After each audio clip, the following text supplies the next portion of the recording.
Very good afternoon and welcome back to Pembroke Cricket Club for this IP20 festival organised by Cricket Leinster in association with Cairn Homes. We had history this morning when Munster recorded their first ever victory in an IP20 and also a record fifth wicket partnership of 97 between Andy McBride and Aaron Gillespie. Gillespie scoring 80 not out in that partnership. We're now all set up for our second match of the day. It's the match up between Leinster Lightning and the Northern Knights. And earlier at the toss, we had this feature.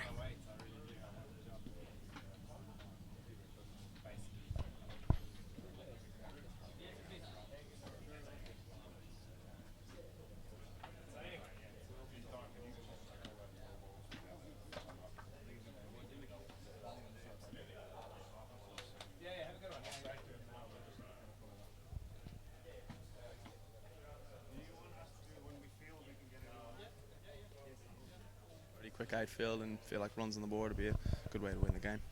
Best of luck and thanks for joining us. Cheers, thank you. How are you doing, Shane? You're having to bowl first. Would you have done the same? No, we're going to have a bat as well. Looks a good surface, quick outfield, so we're looking to get runs on the board, but I don't think it's going to change too much, so batting second. Hopefully we can do a good job with the ball, restrict them to a good total that we can chase later on. Well, the best of luck and thanks for joining us, Shane. Cheers, thank you. Cheers.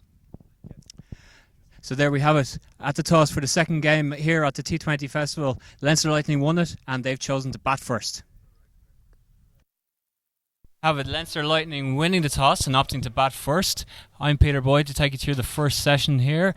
I'm joined, I'm glad to say, by Mr. Greg Mullins. Greg, good afternoon to you. Yeah, good afternoon, Peter. Delighted to join you again here at the home, really, of 2020 cricket, Sydney Parade. We were talking about that just earlier. Andrew Leonard asked me a very difficult question. He said, "Is this the best ground to be hosting T20 cricket and to be at for a festival such as this?" But I do think it is one of the best, if not the best, isn't it? I think with Andrew Leonard asking you that question, being a Pembroke man through and through, it's a hard question to answer to him. But we're all set up now. As I said, Leinster Lightning have won the toss. They're going to bat first, and they'll be looking to put up quite a big score here on a beautiful track. Warm, sunny day. The sun has burned through. The clouds have disappeared. They'll be looking to put up a big score today, won't they? Yeah, well, Leinster Lightning in their last match against the Northwest Warriors sort of struggled a bit. So I'm sure there's a bit of pressure on the Leinster Lightning team at the moment. Probably not scoring as many runs as they would hope to have with their sort of batting lineup. But yes, as you say, I think anything above 150 is something that the Leinster Lightning team would be looking to score and sort of bat the opposition out of it. Well, that indeed was the case. I was up in Breedy for that match, and where they defended 99, and no less exciting and enthralling for the fact of being a low-scoring thriller. But as the hero of that night walks past us there, Peter Chase. But there's no surprise to see. I think we'll be more inclined to see some runs being scored today. Yeah. A really, really good dry track here, and the boundaries. Plenty of sixes hopefully heading into the gardens around us as we look on from the pavilion here at Pembroke. Yeah, scores of below 100 aren't really a feature of T20 cricket these days. More like a feature of sort of T20 cricket sort of maybe 20-30 years ago when 120 runs was a score that you'd look to hopefully defend, but nowadays 150, 160 is probably going to be par here today. We looked for a time like it could have been on for that this morning when Munster had the Warriors reduced to 16 for 4 before that brilliant fifth wicket partnership between McBride and Gillespie. So it'll be interesting to see how things go this morning. We have Shane Getgate leading his side onto the field now with the Northern Knights, and Andrew Balbirnie and Garrett Delaney opening the batting for the Leinster Lightning. And Garrett Delaney isn't afraid to hit a big ball. He's a powerful opener. Yeah, he's sort of pretty unconventional, Garrett Delaney. He's not sort of like a traditional type of bat like Andy Balbirnie is. So yeah, he sort of tends to hit the ball in places that you wouldn't expect one to hit the ball.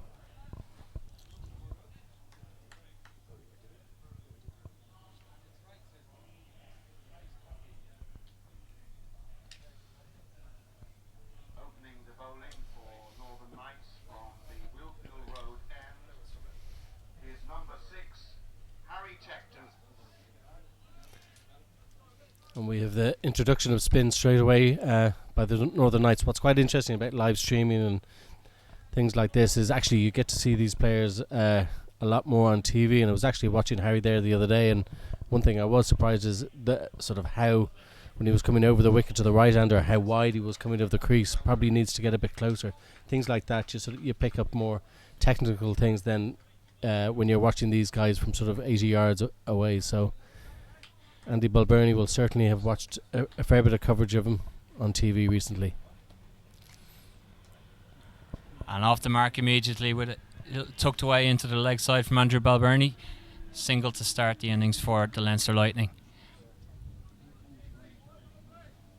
It's interesting with the with the Knights, both Harry Tector, who's bowling, and Neil Rock, who's keeping up to the stumps. Both of them coming from the Leinster system and playing for the Knights this season. They've really grown into that role, and they've been given a lot of responsibility in their roles with the Knights, haven't they? Yeah, well, what's great to see is I think Harry's he's completed a couple of 50s for the Northern Knights. I think Rock in the last IP 50 game in the Hills batted really well at the end for the Northern Knights, sort of playing his traditional sort of unorthodox ramp shots, really innovative sort of stuff. So it is great to see these guys actually not just playing for them, but actually performing well, and that sort of makes the whole Interpro series really competitive. Even we go back to the game earlier today. We've seen plenty of Leinster guys playing for Munster, and they've given them their first victory ever today, or certainly helped. Well, that's it. And all we're looking for really is to have competitive games where the best are playing against the best at this level, and that was proved today.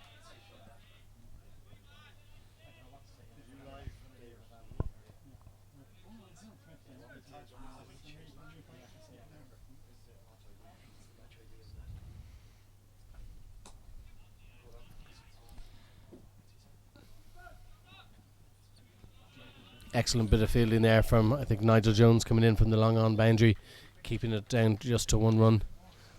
Yeah, Nigel Jones, he just plays really for the Knights in the T20 matches, but plenty to offer, plenty of experience there.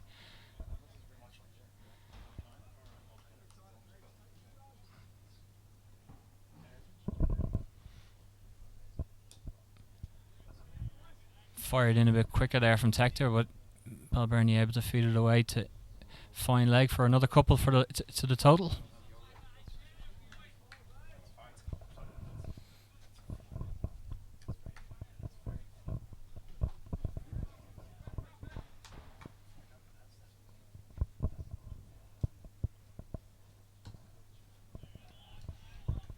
Yeah, it's a nice decent start by the Leinster Lightning, but also with that nice start from Harry Tector. He's bowling to a 5-4 leg side field and sort of pushing it in sort of middle of the leg, looking to get the guys play through the mid-wicket region, and they did that pretty much for the whole over. I think singles, twos, bowlers are going to be pretty happy if they can keep the batsmen to that. It's when 4s and 6s are sort of hit around this ground is when it gets a bit more difficult to defend.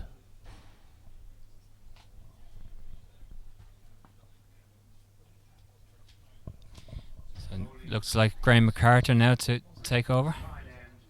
Number 16, Graham MacArthur.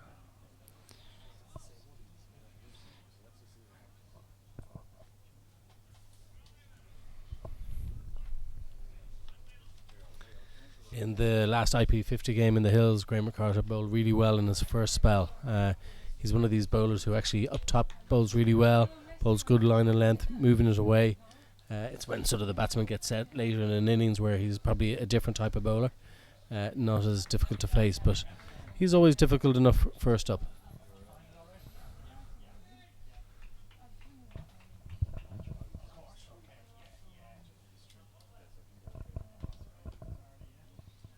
There's probably a little gentle loosener there to Andy Balbirnie as he late cuts it down to third man for 1 run.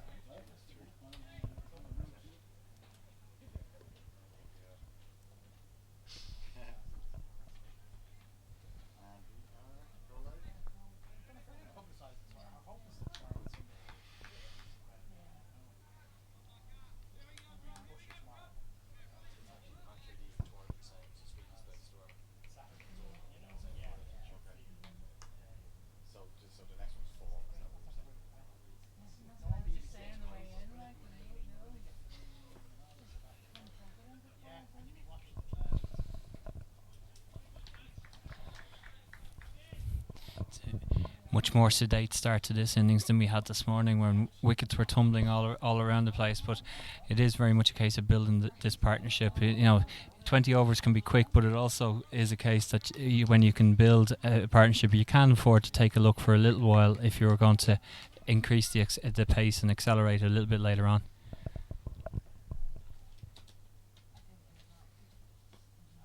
I think there's probably a slight air of nervous tension in the team, obviously having the poor batting performance in the last T20, so they've probably gone out here thinking, let's build a little foundation for the first 4 or 5 overs and we can take it from there.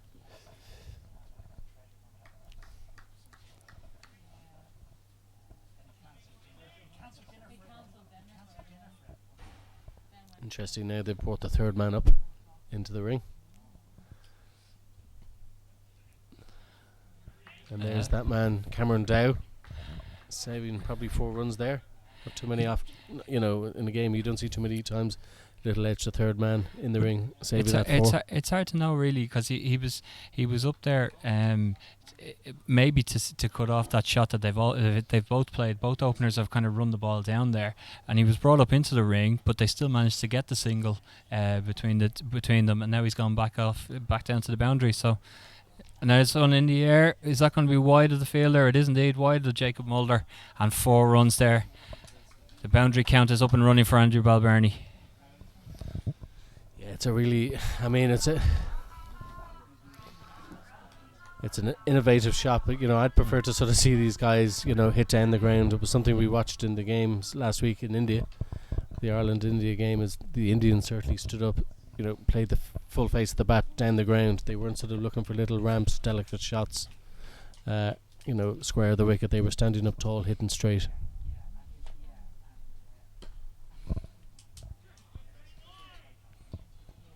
Balbirnie looking to change the angle, going down the wicket there, but just couldn't get it past the man there, mid-wicket. Finishes the second over, and Leinster are 13 without loss.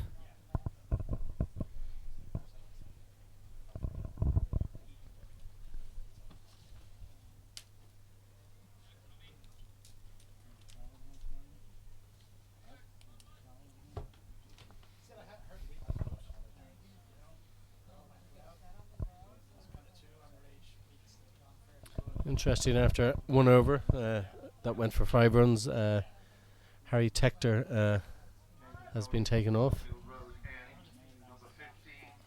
It seems as if the captain here today has adopted Shane Gekate has adopted the Gary Wilson School of Captaincy. Something similar happened last week in the first international. I think a very good over by I think it was Boyd Rankin, and he was taken off.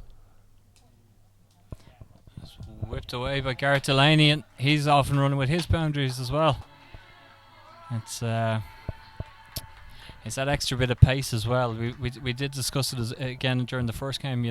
It is an advantage having that extra bit of pace to bowl with, but if you get something on it, you go hard at the ball, and it can race away to the boundary on this really dry, hard outfield.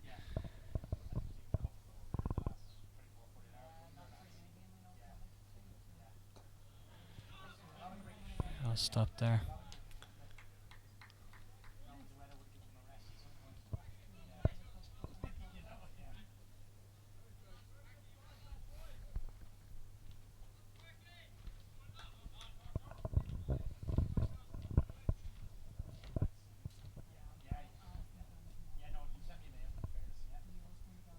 Oh, it's a big shot coming straight at us here. And that loud crash you heard was not us panicking, but just the door to the pavilion getting absolutely smashed. No idea where that... We all cowered away. It was quite interesting to see that some former current cricketers actually not moved to make any effort to try and catch that delivery. That was whacked over extra cover. Oh, and big again. That's in the opposite direction. It's just 2 sixes in a row. Dropped over the boundary ropes. There was 2 massive shots. Sorry, we're still getting over the shock of that last one that came directly at us, and not one of us moved to try and make a catch. It was just sheer panic of it coming towards us. I think stopped us. But Garrett Garrett Delaney's in the mood there. Two massive sixes. One through the offside, one through the onside, one after the other. What I do like about Garrett is he does stand tall and actually hit through the line. It might not, always go where he wants to hit it, but he's looking to hit straight over the top. He's not a man who's sort of looking to do these ramps and sort of innovative shots. He'll stand and he'll whack. He'll stand and deliver, as they say. That's what he does. And I had a little chat with him last weekend, and he was just talking about that, of getting not wanting to get caught in two minds of playing those kind of shots, or trying to just protect his wicket and stay in for long periods of time. And the last little while he's just been back to playing his natural game, and it's reaping its rewards at the moment. And that's the old commentator's curse there, Greg, isn't it? Yeah, just a little slower ball. He got through too early on it and sort of got it caught in two minds. And sadly, a little cameo, you would call it, has come to an end as he's chipped it back to the bowler. He goes back to the bowler and he disappears for 19, caught and bowled by Market there. Well, that's one way to get your revenge, having been smacked for 2 sixes in a row. Incoming batsman for Leinster Lightning, number 7, Singh. So the Leinster Lightning now 29 for 1 as Singh makes his way to the middle to join Andy Balbirnie. But the good thing about the way Garrett batted, at least, he's in there for, 2 and a bit overs. He's hit 2 sixes. If you go back to the matches last week, Ireland versus India, the team, obviously who won was India, but, they scored a lot more sixes than the Irish team. And in this format, we need to find batsmen who can actually clear the rope and score plenty of sixes. We've got guys in the team at the moment aren't necessarily big six hitting sort of guys, but we need to find a few. And Garrett showed in the 2 and a bit overs, 3 overs indeed. He's hit 2 sixes. If he stayed a bit more, 4, 5, 6s. If he's in 5, 6 overs. So that's what we sort of need, guys to be clearing the rope, and at least he showed that capability there. Very much so. We need those power hitters, and we need to be able to show that to step up through the levels and go into the international arena. As Shane Getgate now has brought himself into the attack, so it's all 1 over spells again for the Knights. Leinster Lightning 29 for 1 after 3 overs.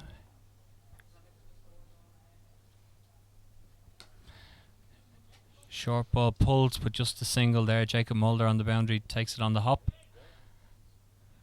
Brings Singh on strike for his first ball of the innings.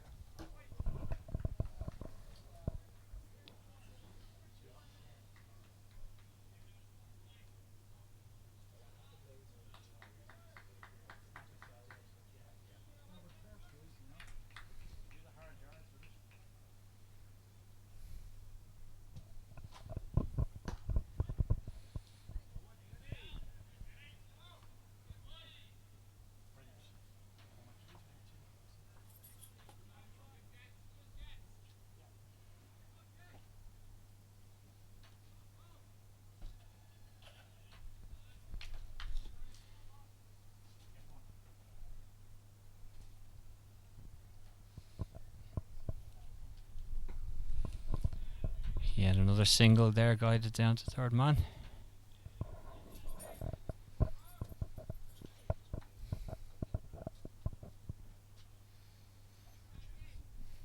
You wonder what it's like for guys like Balbirnie and Singh, who, this time last week in similar overhead conditions were playing out in Malahide to 9,500 fans. A week later, they're in similar climate, but very much a different venue, playing against different cricketers. I suppose that's the days of professional cricket. Is some days you're playing against the Indians, and some days you're playing against Northern Knights, Northwest Warriors, club cricket. That's it, and it's adapting to the circumstances and adapting to your surroundings to perform at that level and get it done. But that's a lovely shot, crashed through there. Managed to split the fielders and bring up another boundary for the Lightning. It was interesting to hear actually this morning, and Andrew Balbirnie was on commentary. He was talking about the atmosphere last week in the international and saying that it was probably the best atmosphere he played in front of. You know, to hear from a man who's played in World Cups and different things like that to talk about, you know, the atmosphere last week, which was really good. You know, and I think the nice weather helped as well. But it was definitely something that I noticed being out there was the atmosphere was good, and I think the singing and chanting from the Indian fans brought a little bit of noise out of the Irish fans as well. Yeah, I think so. I think it was the first time we actually heard some real good noise and cheering and chanting from the Irish fans. You know, what I thought was interesting also was how supportive the Indian fans were of some of the good pieces of cricket from the Irish team. It wasn't just about what the Indian players did with bat and ball. They really supported the Irish cricketers. But what was also interesting to note that India have now since gone on to England, and I think I heard Owen Morgan come out in the press and talk about the way that actually we were treating this like an away fixture, because they're turning up at sort of grounds and seeing a huge amount of Indian support. So I think he quoted the fact that actually when you play against India and Pakistan in England, they're like away fixtures. Yeah. No, there's so many, and they support their team so well, so very much so. I see Nigel Jones coming into the attack now to bowl the 5th over as the Lightning are 36 for 1.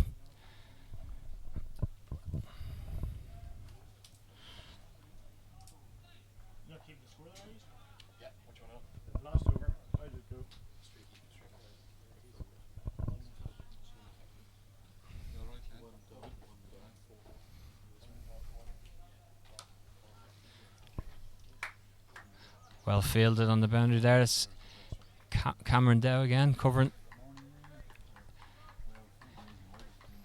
I was actually at the Marion CIYMS game a few weeks ago in the Irish Senior Cup, and watched Nigel Jones perform brilliantly with the bat, scoring a superb 100.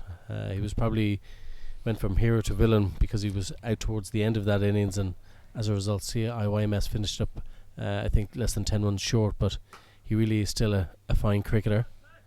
However, a cricketer who's at the moment no longer available for Ireland, so I was quite surprised when I saw the teams announced to see Nigel back in playing in this format, but he certainly adds value from a playing capability. Yeah. And I suppose it's that blend of youth and experience as well. When you have some talented young guys coming through and having worked with the likes of Harry Tector and Neil Rock with the under-19s as well, I'm sure there's a good link there for passing on knowledge and experience to those two guys in particular, but also the rest of the night squad.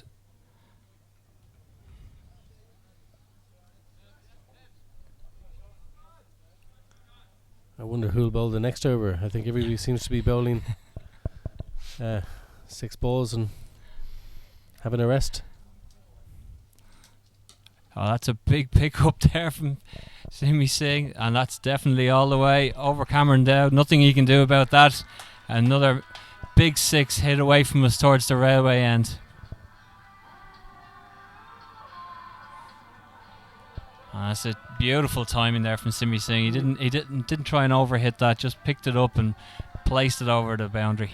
Yeah, it wasn't such a bad delivery, probably just strayed down a bit on his legs, and as you say, it was picked up really nicely and went for the full maximum. Cleared probably the tallest man on the pitch, Cameron Dow.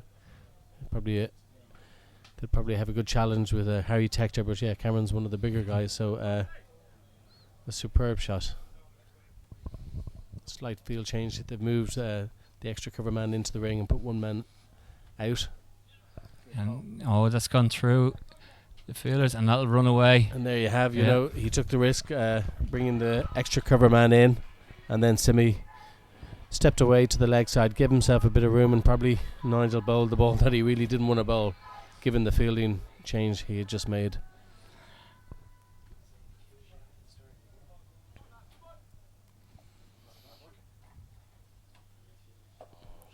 I wouldn't be too surprised if Simi tries something similar here off the next delivery. He tried the same, but didn't have the same result. Just takes the single off that. It also brings up to 50 for the Lightning after 5 overs, since 50 for 1. 5 overs. Leinster Lightning are now 50 for 1.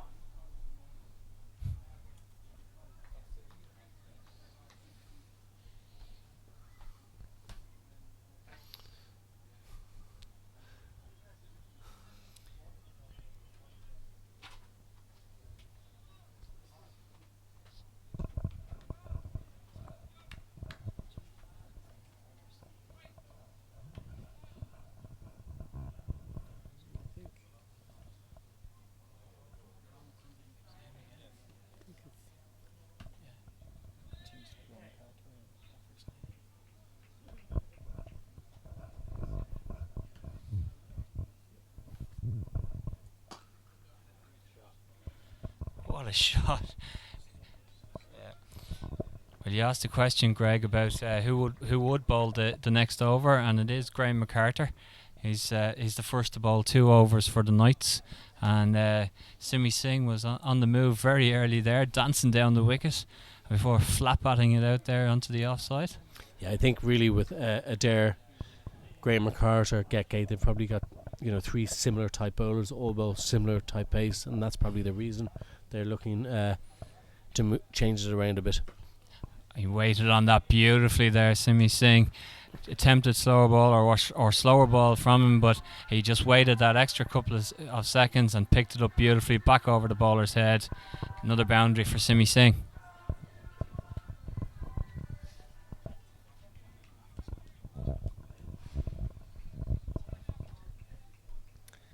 Bowler's always under a bit of pressure when the first 2 deliveries of your over get whacked for boundaries. So with 4 more deliveries left in the over.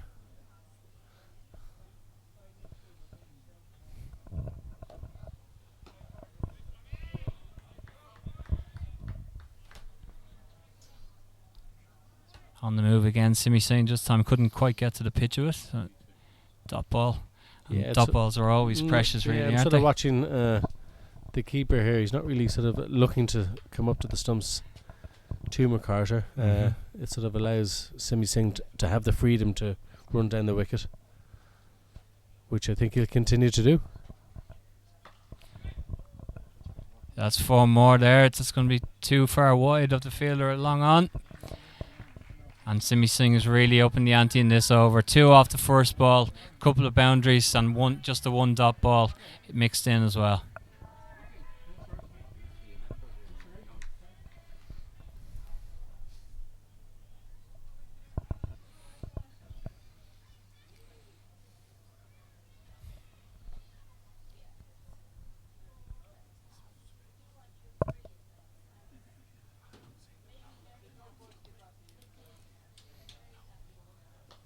Oh, and look at that. What a shot from Simi Singh. Picked up and deposited into the gardens next door. Beautiful shot. And here come the box of balls.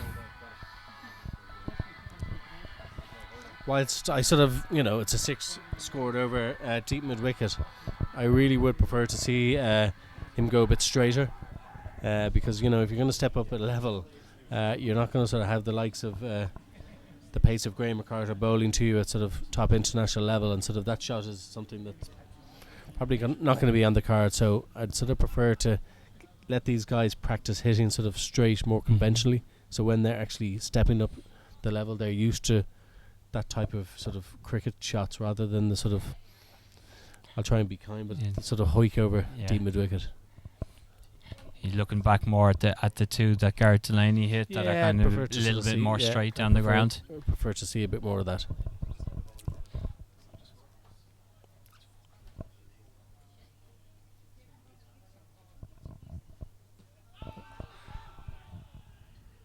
Strangled appeal, really. Nobody else really getting involved in that one. At the end of the 6th over, it's 66 for 1.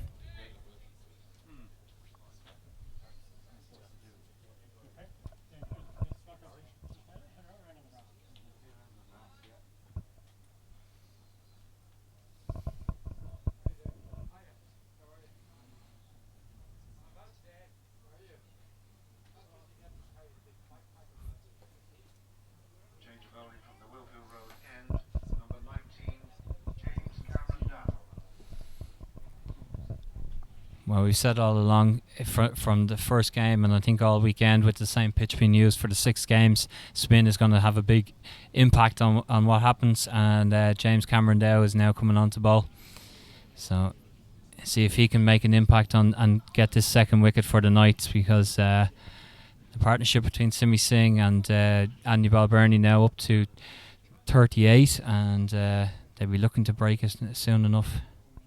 I think that indeed is the key. You know, the easiest way, and I know it's a cliche, is the easiest way to slow a team down is to keep taking wickets. And 6 overs gone, 67 for 1. The Leinster Lightning would really be happy with the position they're in at the moment.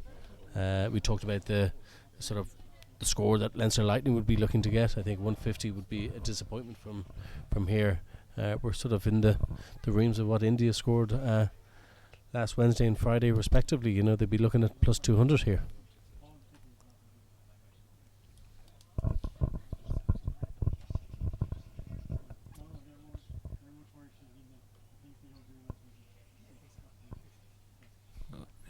Running, backing up there to get through for the easy single, just to give a contrast between the 2 games that we've had so far, and how well the Munster Reds bowled after their power play the Warriors power play when the Munster Reds were bowling.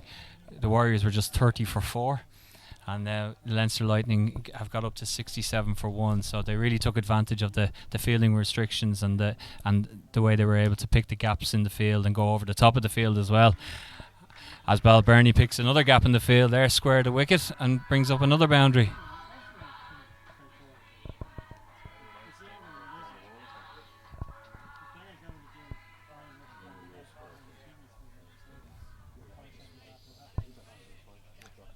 I think that's the nervousness for a left-arm spinner. But bowling from the Willfield road end is actually the short, straight hit that there is here. And there we have it. Another fantastic shot, hit straight over long on for 6. Pitch slightly further up. Good use of the feet, and just hit through the line, and 6 runs to add to the 4 off the last delivery.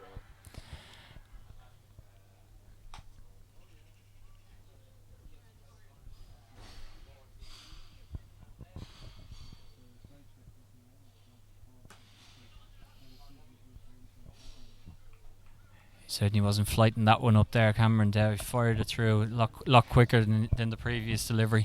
And back of a length. I think sometimes if he was to look in the book after that delivery, it's a dot. But if he was to look at where it pitched, it was actually a short delivery, and it just shows you as a left arm spinner or even an off spinner, you pitch it short. Actually, sometimes you can get away with it in T20 cricket. That will definitely run away to the boundary for another boundary for Andrew Balbirnie, and again an indication of how dry it's been and how quick the outfield is, that the 2 fielders chased it down valiantly, but they never really had a hope.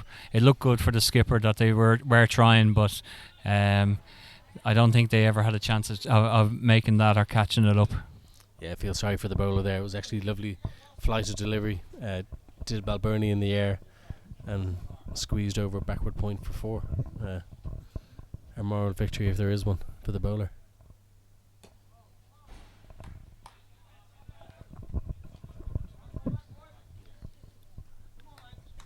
So another big over for the Leinster Lightning there, and that takes them to 82 for 1 off 7.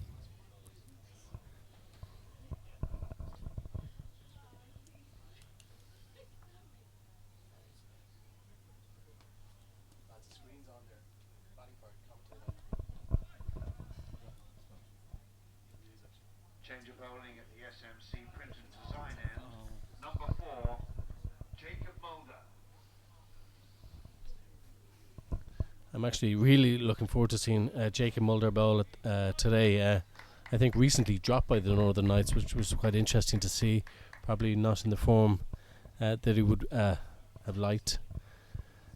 And as a leggy, it's something we saw last week was a huge bonus that India had a couple of quality bowlers were bowled out of the back of the hand. It was something that we were missing, and something that the Irish team really need to find is somebody who can actually bowl out the back of the hand of decent quality. So Jacob Mulder, while struggling, we really do need him to sort of get back to the form that we know he can bowl. nice start. Yeah, nice start, and 100%. There's no doubting the ability is there and the talent is there, and he's well able to work hard for it. So it's only a matter of time, really, I believe, for him to show that once again.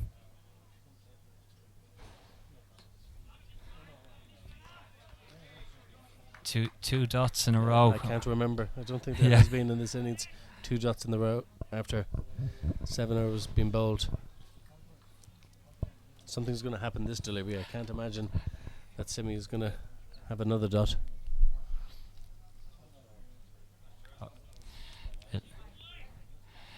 Did he really lose his run up, or was he just having a quick look to see what was Simi on the move? There's been a lot of that we saw between the Ireland and India, and I saw a lot of it in the England-India match, first T20. They were doing a lot of things like that, stopping their run up and checking each other and seeing was the batsman moving in within the crease and things like that. So I think it's just a friendly bit of cat and mouse between batter and bowler. It's very difficult for the bowling units these days, so if he can sort of maybe disrupt the batsman by doing things like that, he'll take it.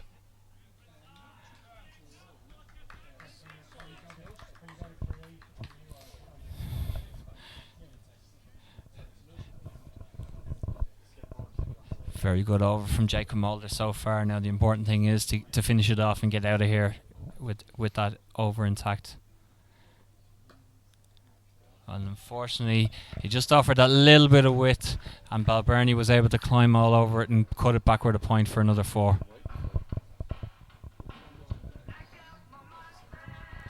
I think that's one of Balbirnie's strengths, really, is backward a point. He really leant onto that beautifully.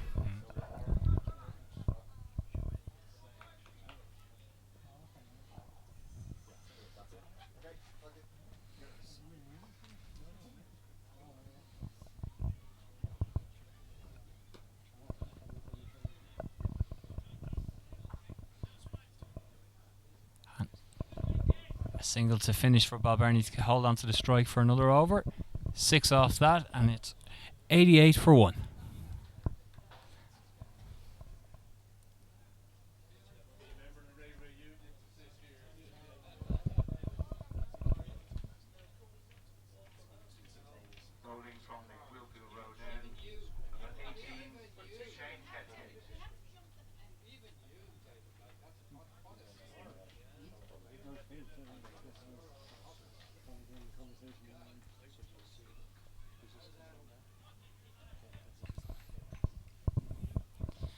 So Shane Geckout switching ends here. Now they're really searching for something just to make that brighter, whether it's going to be someone to come up with a great bit of fielding or take a good catch, deliver an unplayable delivery. It's just something that's all that they can. I sort of feel sorry for the bowlers because, you know, it's very much a difficult game for a bowler in this format, and rhythm is quite an important part, is actually to be bowling, 2 or 3 overs in a row, get them out of the way and move on. The 6-ball spells is a very difficult art, especially in this format, but maybe it's something of the new way of this format that you sort of have to get used to it and get on with it. James Cameron Dow didn't bowl a bad over in the last over. He's taken his long sweater. Yeah. Even on a day like today. Well, when you talk about the day like today and the beautiful weather and how it was beautiful in Malahide last week for the internationals, did you believe the comment from the Indian man of the match in the first T20 when we talked about getting used to the cooler temperatures in Ireland, where the rest of us are melting in the beautiful sunshine, and it's a little bit cool for him at mid-20s temperatures. So I think if we could guarantee mid-20s temperatures for the summer, we'd be quite happy. Oh, it's been a fantastic few weeks. Well, really, I feel as if it's really from May. May was wonderful. June wasn't too bad, and here we are beginning in July in beautiful weather, and it's still certainly set to last for the rest of these 2 days. And what more could you ask for as we have this festival here going for those 2 days? And there'll be plenty more of those big sixes coming up, hopefully, as we bring them to you live here on Cricket Leinster TV. And must be said once again, big thanks to Karen Holmes for allowing us and giving us the opportunity to show these 6 matches over the 3 days on Cricket Leinster TV. But that was another big. Will we call it a hike, or will we go again? As I say, he's picking it up and he's played it square there for 6, but it's a big shot from Simi. I know Simi quite well, and I know Yeah. Simi will be a man who will sort of sit back next week and watch this footage to see him bat. He mightn't watch anybody else bat or bowl, but he certainly watched himself bat. So no, I'll give him the benefit of the doubt to say that was a pick-up off the legs, and it wasn't maybe the hike that you talk about.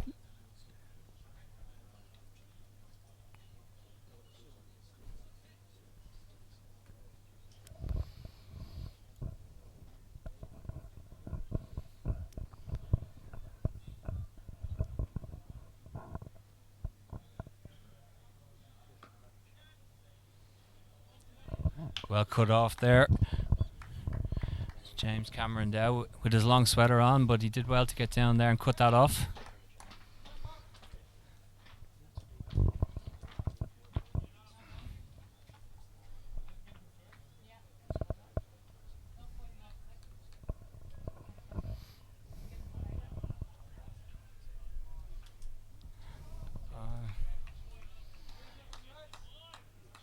Interesting, not called a wide. You don't see too many deliveries bow these days that go down the leg.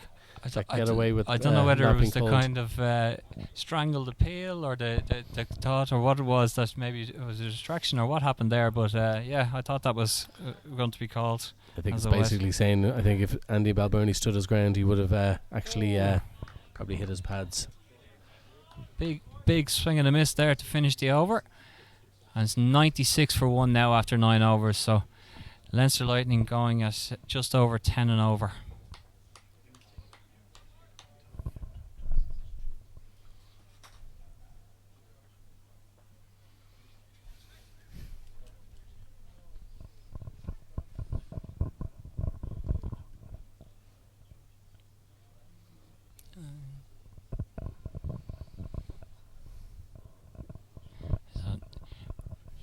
Big conversation going on now amongst the Knights players. Who's going to bowl this 10th over?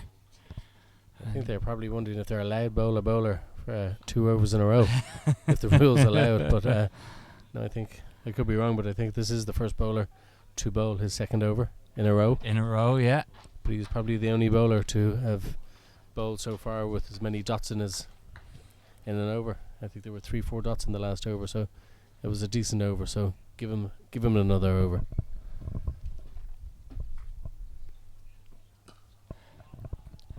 Well, he came down the pitch. He hit it a bit straighter this time, and it's 4 more to Simi Singh. I think that's what I was saying about hitting straight. You know, if you're coming down the wicket or looking to play straight shots back over the bowler's head, if you're not quite there, but if you're coming down straight, you can sort of readjust. And he wasn't that really very much at the pitch of the ball, but he readjusted and sort of moved inside, and then just played it beautifully over extra cover.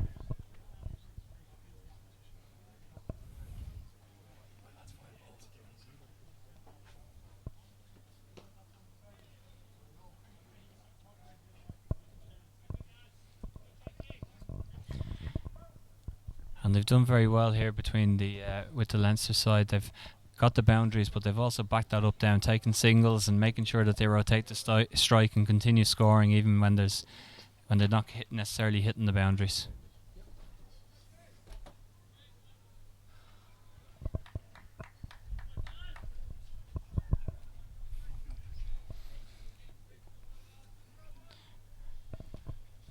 And of course, the other thing with that boundary from Simi Singh, it brought up the 100 for Leinster Lightning. So 100 for 1 they are in this 10th over.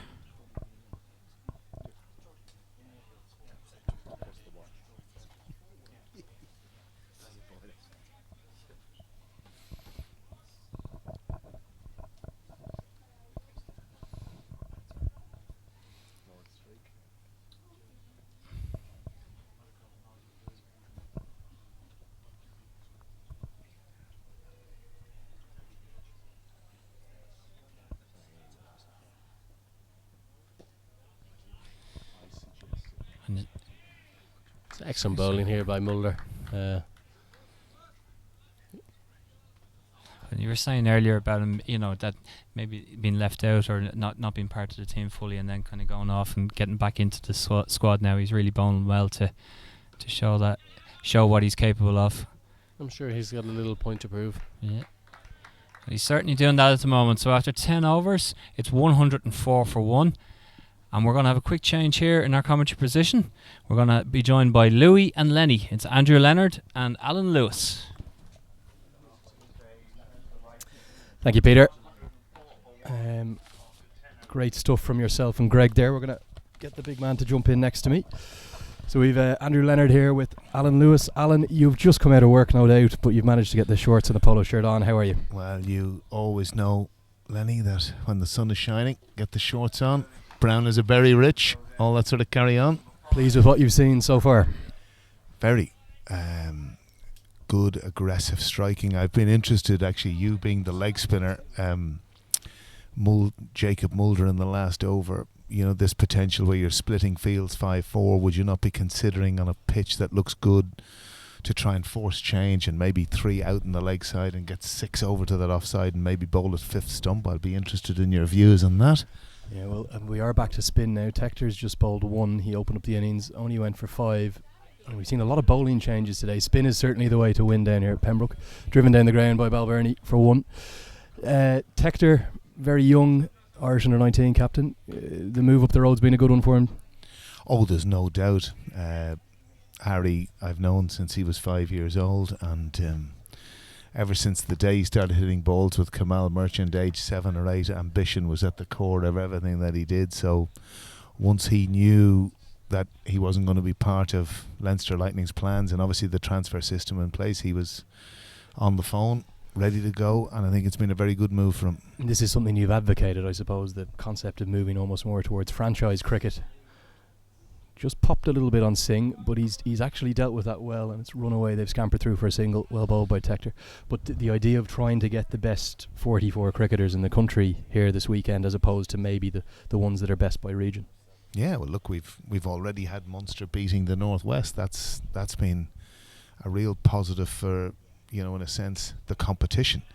And certainly in terms of the expectation would have been that obviously that they mightn't have won the game, but we've seen players like Delaney, the introduction of Gunning, young Stephen Doherty, who wouldn't be getting those opportunities without this sort of thing happening. So it's the sort of expansionary plans that Cricket Ireland would have in mind, and Harry would be another part of that. Singh works it into the leg side. He's going to push for 2 here, and that's extremely good running between Balbirnie and Singh. Scampered back for 2, and it's a long way out there towards the railway side, but they've run well there. Shouldn't be getting 2 there, though, in the sense of I see McCollum is way out. It is quite a bit out in the deep mid-wicket boundary, but very well placed by Simi Singh, who's in a rich vein of form here. 48 not out as we speak. James McCollum could possibly been 5 off there, could he? Looks like it. They're going to try it again. They're going to push for 2, a little bit to his left this time. Balbirnie puts in the big yards and again scampers through for 2. Very good cricket. That's great cricket. That really is good cricket by Simi Singh. And that is 50. What a knock from Simi Singh. 50, 26 balls, 3 gigantic 6s and 4 4s. Super knock for a man in form. Certainly is, and wanting and willing to learn the whole time, loving this environment, having got the opportunity to play with Ireland, albeit with mixed success. It's been an interesting start. Huge. He's come down the track and he's gone over, not far from our commentary position there. That's gone all the way for 6, and Singh is motoring now, Louis. Absolutely motoring, and that again is a gorgeous shot. Harry Tector probably bowling a little bit at the same pace there, and I think one of the things when you're spinning at this level, it's very difficult, in terms of where you go, how you go, but when you start bowling the same pace the whole time, it tends to just be a trigger movement for the batter, and that's precisely what Simi Singh recognised. And he's targeted possibly the shortest boundary here. Pembroke got sailed well over the rope for 6. Leinster Lightning absolutely flying now, 117 for 1 after 11 overs. Can you just talk a little bit about Singh's start to his Irish career, please, Louis? He's been interestingly used. Is he been used as a batter who bowls or a bowler who bats? He he's been very successful with the ball for Ireland thus far, but he might not have got the runs that he'd have liked. Yeah, I think, look, I don't think that enough is known about Simi Singh. I think largely they've used him as a bowler, and probably up to the Indian game. You know, if you look at his economy rate, his stats, his wickets in the qualifiers, he's done terribly well with the ball.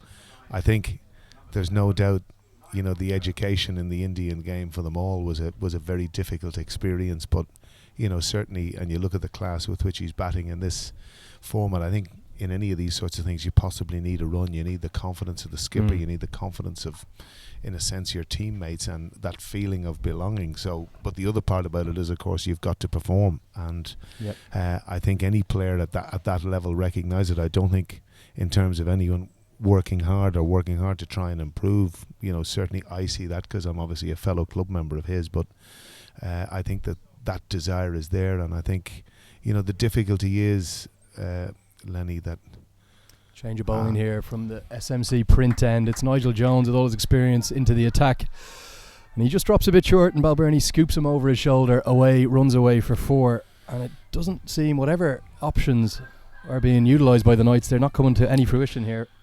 Well, I think when you bowl that length at this level, like the one thing that I did notice again, and this was in the Indian games, I really admired what Paul Sterling tried to do in that particular match. And again, I don't know whether you were watching last night. Of course I was, in the game against Surrey, but you could clearly see him again turns for 2, a chance of a run out, but it's super running, these two again here, Louis. Sorry to interrupt you. Superb running. And I'm going to have to interrupt you once more because I've got a stat attack for you now, Lou Dog. This is the highest ever partnership in the history of the IPT20 for the second wicket, and that's since the reintroduction of Interpros over the last 5 or 6 years. So super batting by Balbirnie and Singh, and they're just shy of 100 partnership here now. Yeah, brilliant batting by the pair of them, and outside of the hallmarks of boundaries, the running has been fantastic. Jones in again, short, wide, cut away, will just be one. All his experience, Nigel Jones, a great servant of Irish cricket, 36 years of age now, obviously born in New Zealand originally, but served with great aplomb at both World Cups and World T20s for Ireland. He's doing a fantastic job now as development officer up the road. Singh back on strike. So Singh came across to you a few years ago. Is he added a lot to YMCA? Oh, there's no doubt he's been a gun player. His consistency with both bat and ball, and I think the other side of things is just as a person, he's matured hugely. He's a very popular member of the club.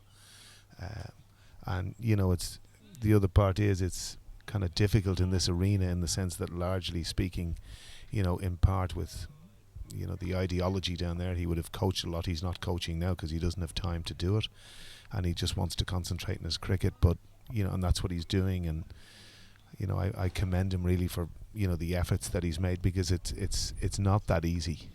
You know, we didn't have a volume of games, as you well know. And you know, when you get your opportunity in Wolves cricket, you've got to take it, and that's really what he did with kind of open arms. And I suppose the next part of it then is you know, you're looking at a side that's very well established. You're squeezing your way into that, and that's quite interesting that you talk to me about, you know, where is his role, and I think it's kind of not. That's very well bowled by Nigel Jones. Wasn't a chance. It might have looked like a chance on the stream, but that wasn't a chance. He just yorked himself, and actually a very good piece of keeping from Neil Rock, standing up to save 4 boys. Absolutely. But I think the thing that the change in tack there, obviously Nigel Jones has mixed up his pace, but he's going that little bit fuller. You know, his first ball, back of a length, at the pace that he bowls, and again into Balbirnie's strength, that, you know, backward a square, sweeping, lapping. He's very, very good in that area, Andrew, and he's playing equally well on 49 now himself. 12 overs gone. Leinster Lightning, the home side here, 126 for 1. They're really showing why they're top of this Hanley Energy Interprovincial 2020 table. We're going to have a change of bowling again at the Sandymount Road end. And Mark Adair on for his first trundle today. Mark is an interesting cricketer because he is his second trundle today. He's already had the solitary wicket caught and bowled. But he's an interesting cricketer because he spent a lot of time at Warwickshire. And he bowled with a lot of pace, but he's probably come back and lost that bit of pace from a few injuries and the like, and he's evolved into a bit of an all-rounder as well. Have you seen him play much cricket in the last year or two? Not a huge amount of cricket. I saw him initially at under 19 level, and I think even just looking at him now, it looks to me that part of his action has changed, and perhaps that's because of the injuries that he encountered. Yeah, I think so. But I watched him bowl in the interprovincial game. I'm sure he'll be sick of seeing Simi Singh. And that's 50 for Balbirnie. Super knock on his home ground here in Pembroke. He's played here since he was a young boy. 34 balls, 1 6, 6 4s, and that's a super knock. And Leinster continue to motor along here in Sydney Parade. And again, one of the most vital things there, you look at any of these fixtures, it's strike rate, 50 off 34 balls. You're very happy with that. And it's funny how the game, in that sense, Lenny, has changed. I'd even in T20 cricket, if it were me, I don't think average should matter in T20 cricket. I think the whole game is about strike rate, and I think average is not part and parcel of what you'd want to be looking at. Yeah, and brilliantly Marty Block there in the background of the PA is just bringing us and advising us the news that that's the 100 partnership, and it's coming 9.2 overs, over 10 and over, Louis. And as you say, in T20 strike rate is king. You almost need not look at the average. The strike rate is really what you've got to look at. Good change of pace there from Adair, and I think we'll see more of that as the weekend goes on, bowling balls into the pitch as the surface starts to get a bit used. Tell me something, Louis, have you ever seen a spell of weather like this in all your days in Ireland? Well, It's been quite extraordinary. I was a 12-year-old in 76, Len. You weren't even thought about at that stage. But I do remember the West Indies playing the great, we're going to make them grovel. No, we're going to... Well, they did come to Ireland in 76. Yes, they did. But it was my first experience of watching Test match cricket at Lord's. I suppose, not that I didn't have an appetite for the game, but that certainly added to it, including someone who didn't in my mother. I think the West Indians had that effect on people in the 80s and 90s. Guided into the leg side by Balbirnie, and they're really looking in superb control as we've got an intercity going past on the rail line across the way from us.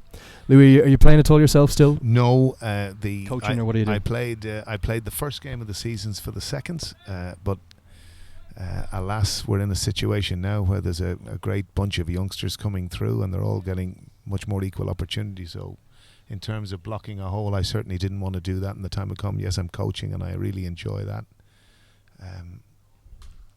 Short pulled away. He's pulled that very firmly, but it goes straight to the fielder at deep cow. The fielding position we didn't used to see when T20 first came out. You'd see bowlers just constantly get through cow corner, and now it's probably one of the first boundary riders you put out as soon as the power play finishes.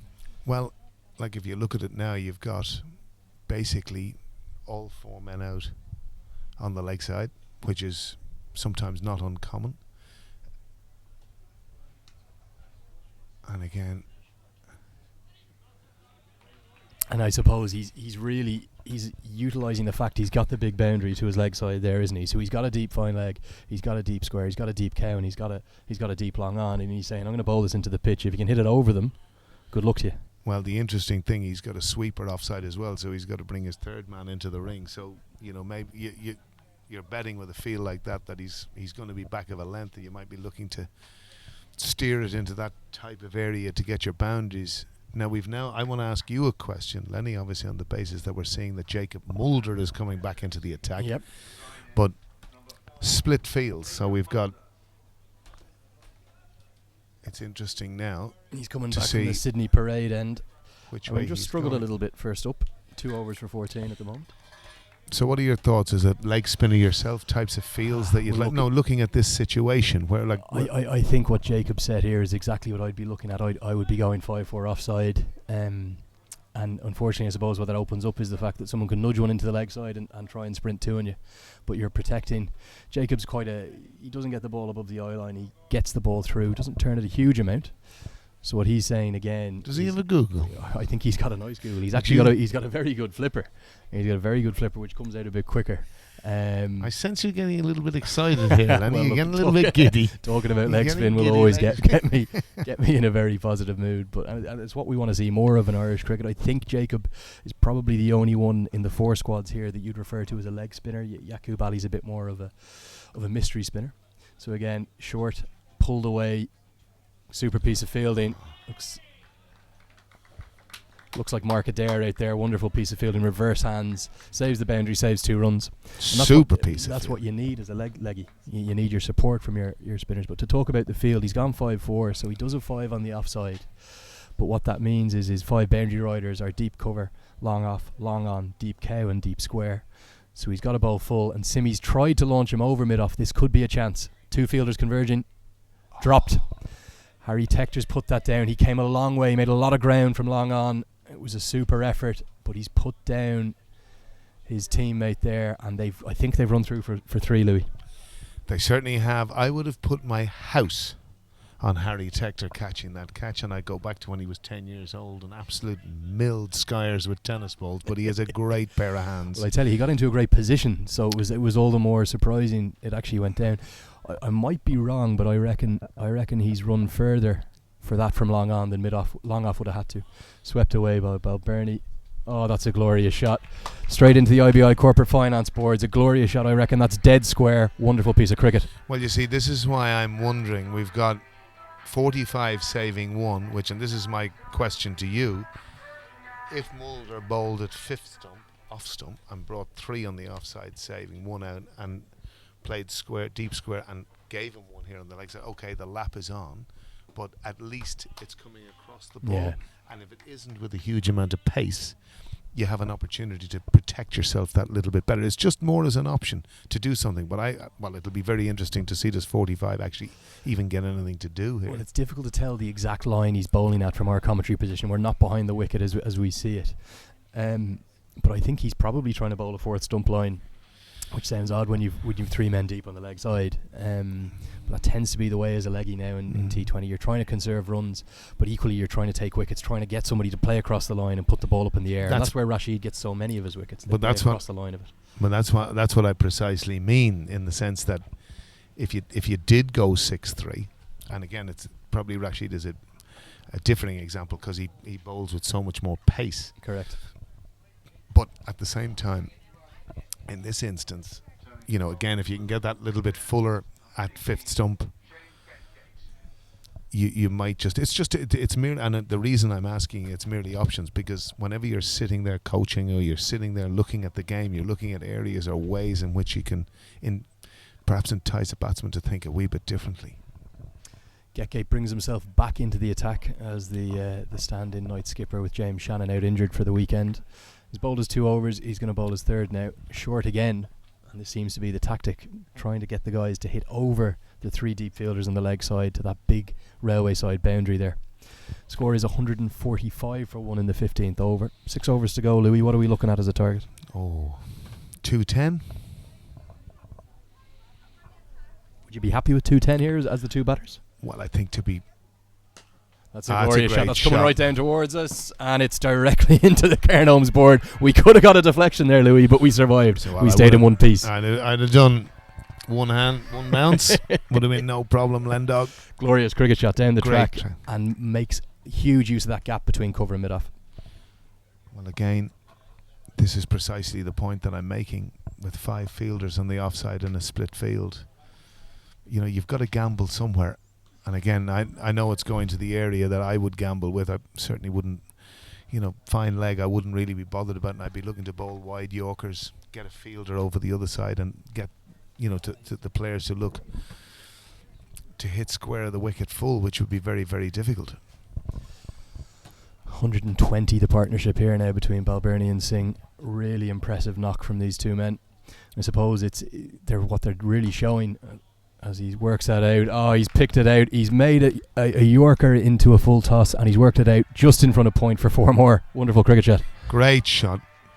Great bit of wrist work into that. There's no really conceivable way the ball should have gone there, but he just worked his wrist to get it backward a square for 4. Fantastic shot by Balbirnie. Are these 2 cricketers here showing the benefit of being on full-time contracts, being able to practice and play so regularly, and really showing their class as Irish internationals here? Well, I was intrigued actually, and this is post, the Indian 2 T20s that... Short, wide, hammered away. It might well have gone all the way. What a shot. That's a huge hit out to the deep square leg boundary. Bisected the 2 fielders. 6 more. That is the highest partnership in 2020 cricket of any form within Ireland. Wow. fantastic partnership by these two. The shot making has been of the highest order, but again, you know, I only have to focus really on the bowling. 2 balls ago, Shane Getgate was full, slower ball bouncer. It's just that there doesn't appear to be any kind of set plan or method there. And as I say, I'm not a huge fan of these split fields at this sort of stage. That's better. Well, down the track again, and well fielded. Good effort again from Mark Adair. That's 3 or 4 impressive stops in the field. He's certainly leading the way for the Knights in the field, but Getgate will be disappointed with that over. The 2 batsmen both on 69 a second ago. Balbirnie moves to 70. Leinster Lightning after 15 overs, 160 for 1. Yeah, where do you go from here, Lenny, if you're the Knights? It's a very good question. 30 balls. You're into complete containment mode. It's almost there's flash containment from the word. Well, it's a flashback to last week in Malahide. You're going, God, can we keep them under 210? Well, no more. I was interested in Chris Jordan's tweet there about, you know, one game in England that he was talking about bringing the Murray machine out to the middle, and it would have been something that I was looking at in the sense that I think the difficulty as a batter and as a former batter, I think the one thing that would cause you a degree of uncertainty, if you don't know what way it's spinning, it makes life very, very difficult. And that is the pair of wrist spinners, and that's why we have in our modern game swept off a length. They could push for 2, but I think the 2 batters might be feeling the heat a touch out there. It is warm now, even under the umbrella, and I tell you, they're putting on a serious partnership, but it's in serious heat to work out there. Well, when you sit on 70 and not out, you're not too worried about 8 as a batter, Lenny. You're just thinking of a big 3 figures. Can either of these boys get up to 3 figures? Do they have enough time here, do you think? Oh, I think without a doubt. Jones in again. That is power. Has he picked the man out of deep cow? He has. Mark Adair has been safe as houses all day. Singh, a little bit unlucky there, but a super innings. Simi falls for 69, and it's come off just 37 balls.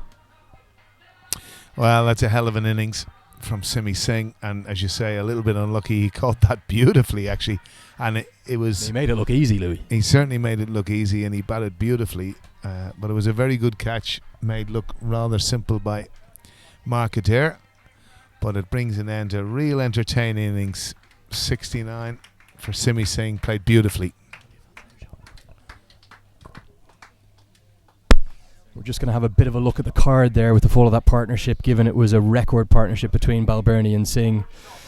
It went all the way to deep cow. Singh was gone, and as you can see in the card there, Balbirnie 71, Singh falls for 69, and an outstanding innings, as Alan Lewis has said. That is a record partnership on this island in any form of List A T20 cricket, so hugely impressive from Leinster Lightning. And as we thought maybe at this IP T20 festival there was going to be some records broken, and we've had some broken here on day one. Oh, I think no doubt, and I think the other side of things is the format of it is fantastic. You know, to get this diet of T20 cricket over a weekend, starting on a Friday, of course, and also giving us Saturday, Sunday. So let's hope it gets the support it deserves, because it's going to be fantastic down here. Lots of entertainment, as always is, for the kids. Oh, he's thought about that, Paul Reynolds, and he's given that a wide. Balbirnie pleaded with him by looking back at him. And interesting move here, or I don't know, is this a promotion up the order? You'll have to tell me. George Dockrell in at number 4. Well, he's in a rich vein of form, isn't he? And his striking ability is enormous.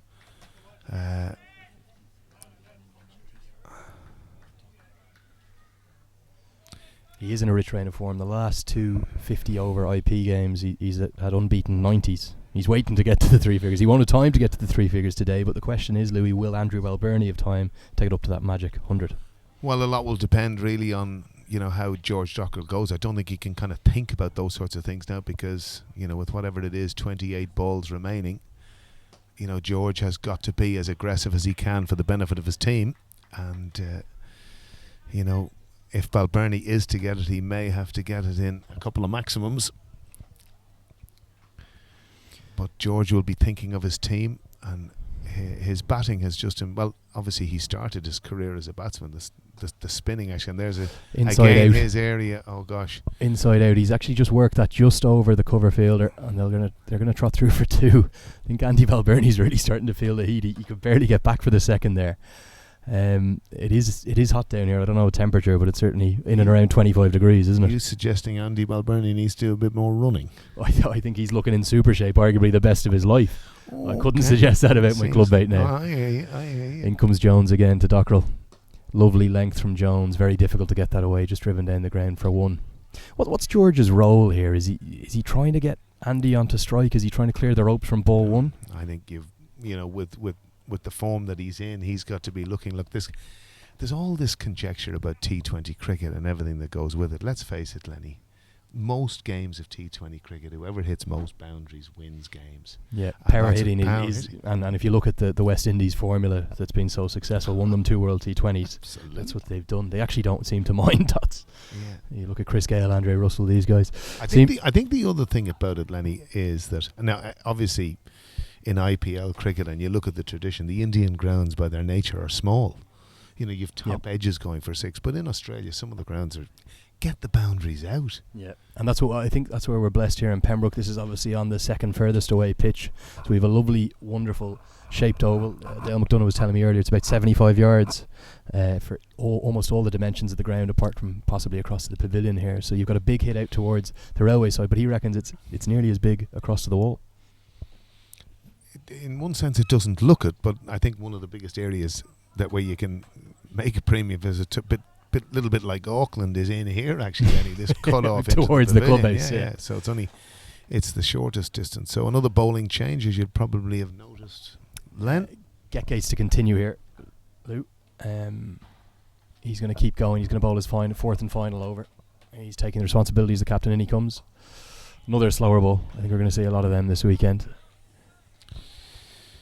Well, I think at this stage, if you're the bowling side and you're the bowler, get it as full as you can. Try and get it under the bat.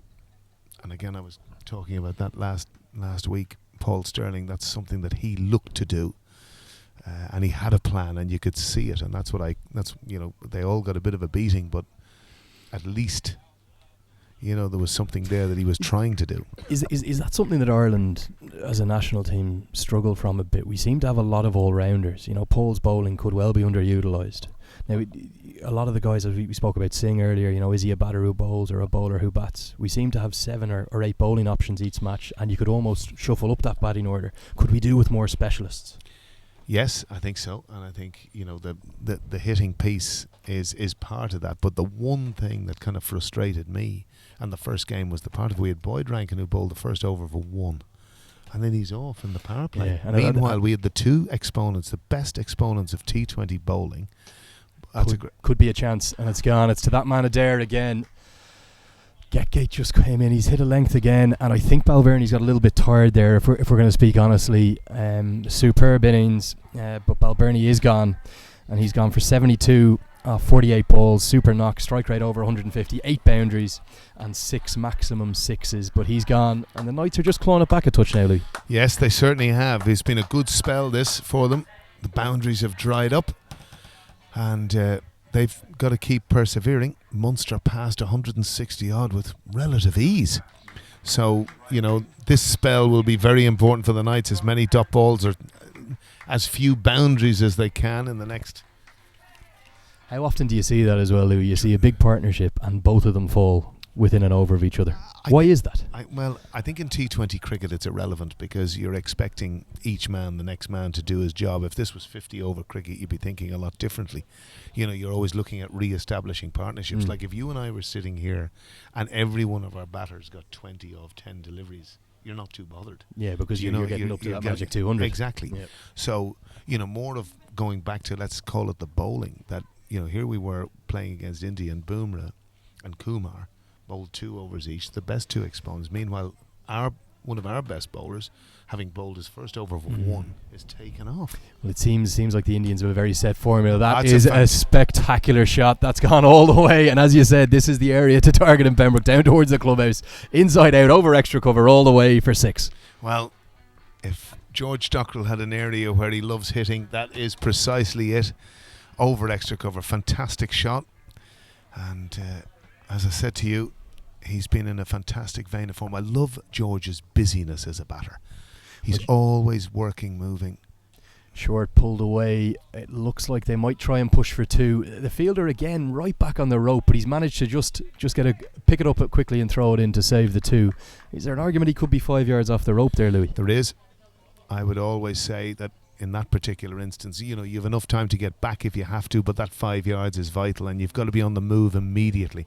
But as you can see, they're all actually. Well, I don't mind the straight one too much, but the 2 kind of drag fielders are stuck on the boundary. John Anderson, the new man in the crease, probably coming into a role he's not as accustomed to, where he's really looking to force the issue, but he's away nicely down to long on, and he's going to retain the strike. Getgate would be happy to get out of that over despite that 6, with just the 9 runs from it, which at this stage of the game isn't a bad effort. The end of the 17th over, the score is 175 for 3. Isn't it funny, Lenny, in this format of the game, that in actual fact it's the batters who are under much more pressure? Well, that's like saying to me, Louis, is the keeper under more pressure in a penalty shootout? Is it because they're expected to score runs? Is that what you're saying? Correct. No, it's more that the expectation is that if a bowler goes for 9s, like in any form of cricket, cricket, a good result. You've done well. Well done, mate. But what about you watched Paul Sterling last night? Mornay Morkel came on, one of the best bowlers in Test cricket history, and Sterling, first ball, flicks him for 6 into the mound stand, and he takes his first over for 20. And then the pressure's back on the bowler. So you could argue it both ways. The bowlers are certainly under pressure. I think what everyone wants to see in cricket, we do want to see high scores, but we want to see a bit of both. And that's what was great about this morning's game. The Munster Reds reduced the Warriors to 15 for 4, and then they battled back so well to get up to 160. They thought they were ahead of the game at that point. But we want to see a contest, don't we, between bat and ball? Absolutely. Absolutely. And that is a change of bowling. Market there comes into the attack, and straight away it reaps rewards. Nice length delivery, looked to shape away a bit. John Anderson in a role he's not accustomed to, trying to really force the issue. Snicks off behind to Neil Rock, who takes a simple catch. Knights picking up wickets towards the tail end of this innings. Yeah, they're doing very, very well. And as you say, probably a role that John Anderson isn't as used to. Fantastic batsman. I have so much admiration for John Anderson. Watch him score piles of runs over the years. And I think sometimes as well, in this world that we live in, which often I think was, in one sense, unfortunate, you get pigeonholed. Yep. And I thought in many cases John got pigeonholed wrongly. And it was a very funny thing because he played an Afghan series up in Stormont about, I think it was 2 seasons ago, if you're good with your memory on these things. But we would play John and he would sweep us to death. Yeah. And he was in a game we lost. He was, I think, 17 off 51, and I was going, Ando, where's your sweep? Where's your sweep? Played and it was as if, gosh, this, maybe it was the international peace or whatever it was about it.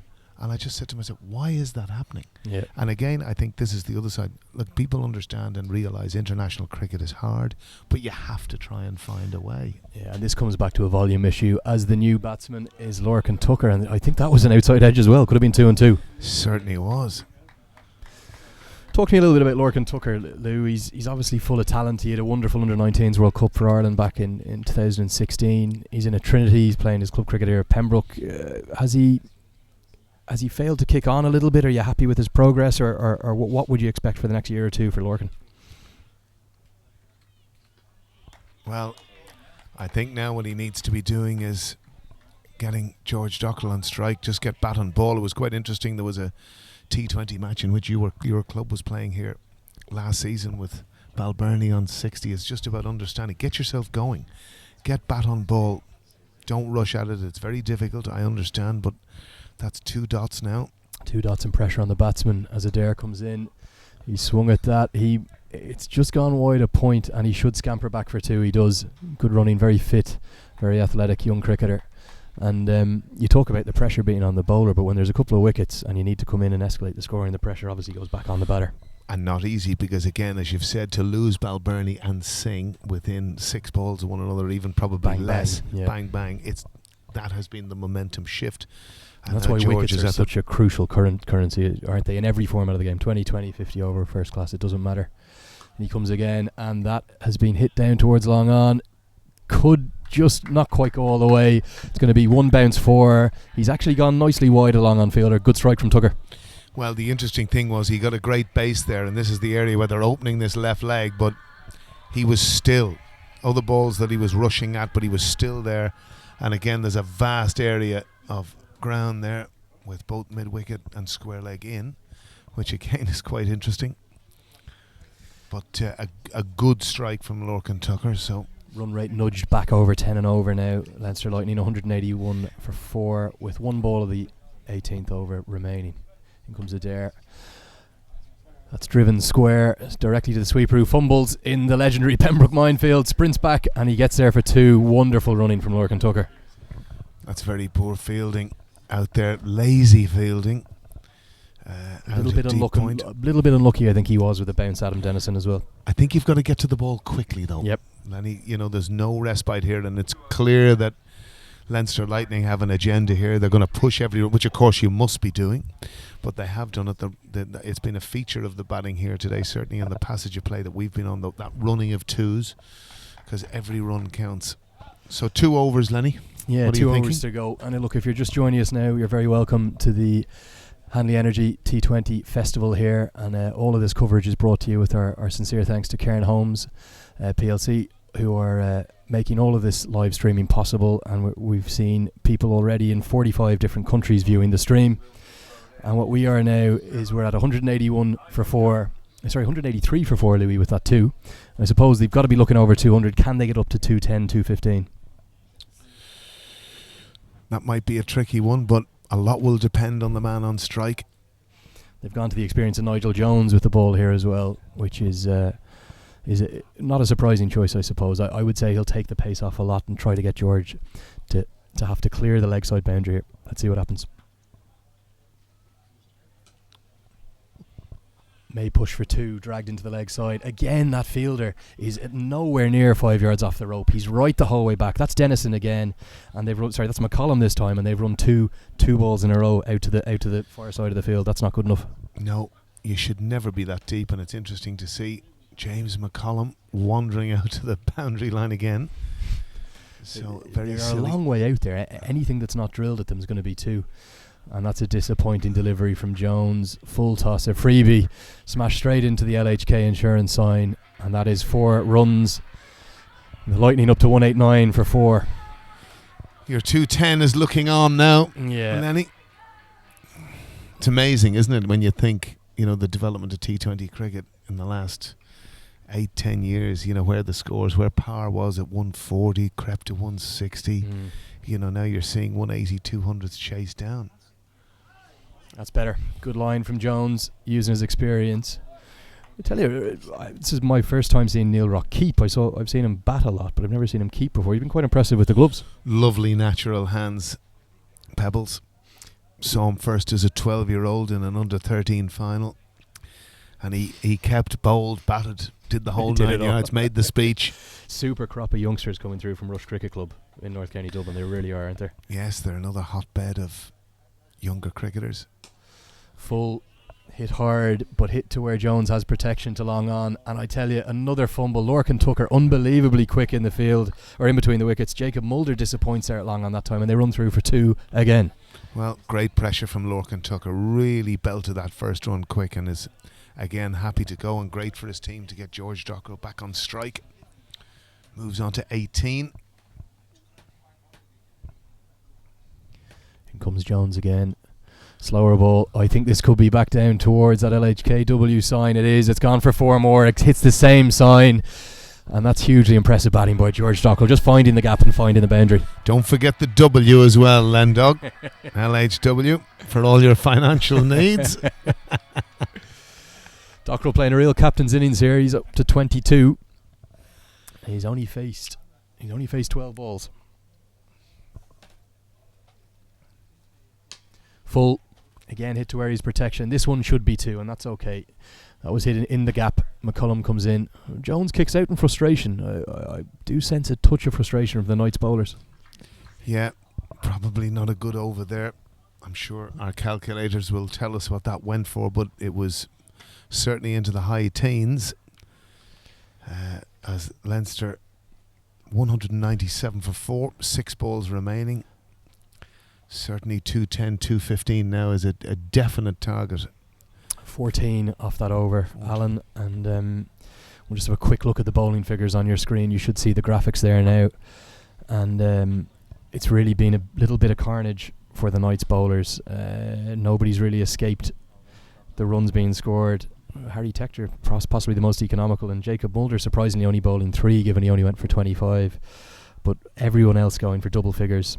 McCarter, Adair, Getgate Jones, and Cameron Dow. I suppose a big disappointment has been Cameron Dow there. He should be bowling more than just 1 over. Well, I felt a bit for Cameron Dow because he bowled at the, I'm trying to remember my ends here in Pembroke. Sandymount end to our right. We've got the SMC print and design end to our left. Settle down now on SMC print and design or end. the Sydney Parade end, if you will. So he's gone to Adair. Adair's had a super day in the field, probably been the most impressive Knights fielder.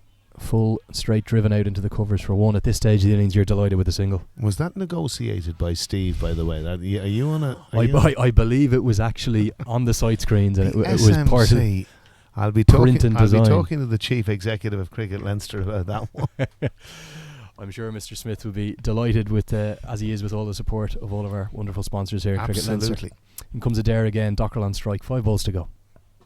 Super Yorker. Not a lot you can do with a Yorker at any level of the game, Louis, is there? Very well bowled. Very well bowled that. He's had a good recent spell in the last half hour. 2 fantastic catches, some great pieces. Very natural athlete. He does look a super athlete. His brother played Irish underage youth cricket as well before going on to forge a career as rugby professional, Ross Adair. So there's definitely a lot of gift. His father was a good cricketer, of course. I think you would have played with him. I think I did. Yeah. Ricky Adair. Certainly did. So a cricketing dynasty, like so many in Irish cricket, add to those surnames. In he comes again. Tucker looks to hit over long on, but it skews off the bat. Skews safely. And surprisingly only 1. I think perhaps Dockrell wanted to keep the strike there. Adair finishing off with a good over here. Certainly is bowling well. So that's the 200. Correct, Louis. 200 up after 19.3 overs. And that is now the joint 3rd highest total on this island in T20 interprovincial cricket. They're not going to get to the leading one because it's 247. But with that glorious drive from Dockrell down the ground, straight into the Cairn Holmes boards, that's 4 more. Leinster Lightning 204 with 2 balls to go. That's a great shot. That's a fantastic shot. An outstanding shot. Absolutely boomed to the boundary. Hit with great force. But Louis, this goes back to my point. Are we not blessed with cricketers of all-round talents? Because George is an outstanding bowler, but he probably bats 8 or 9 for Ireland.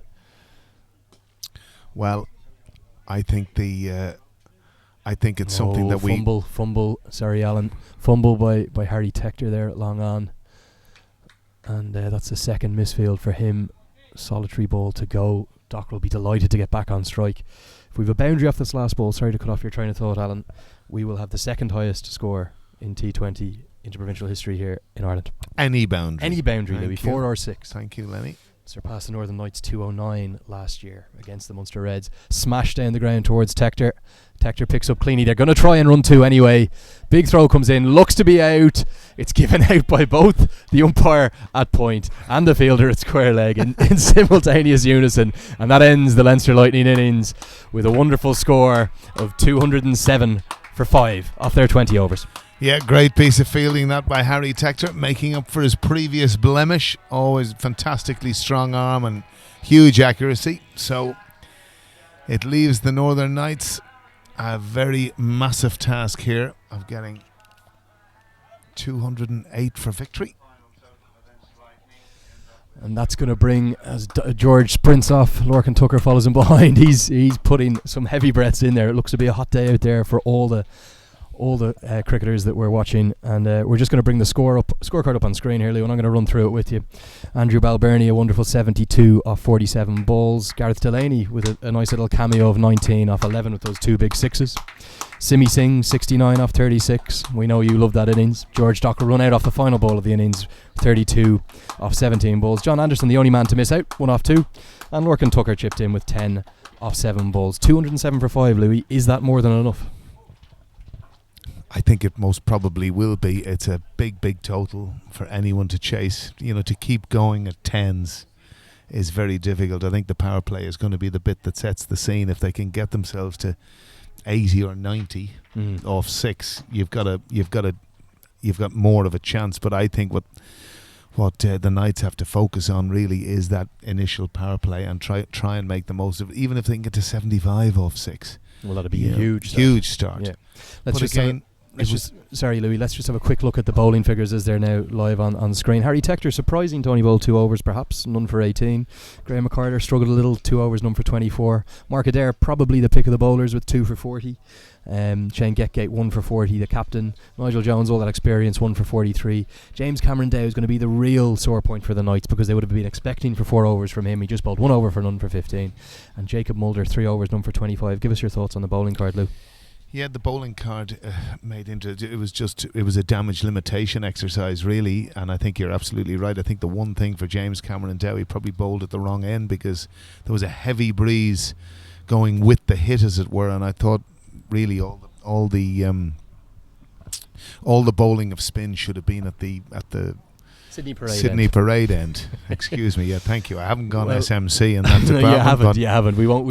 That's really where spin should have been coming from, because you had to hit into a breeze. Whereas I think if you remember, Andy Balbirnie had virtually a half hit where he hadn't got there, that he clubbed over long on, and it just went with the breeze. But look, it was a damage limitation exercise. We're only going to be able to pass judgment on what we think when the Knights start batting, so let's wait in eager anticipation. Well, Louis, I want to thank you for your 10 over shift. I'm sure we'll see you at some point in the second innings, or if not tomorrow or Sunday. We can't keep you away from the mic no matter how hard we try. But we'd love to have you, and we'll be back with you here for the Knights chase of 207 for 5 in about 10 minutes time.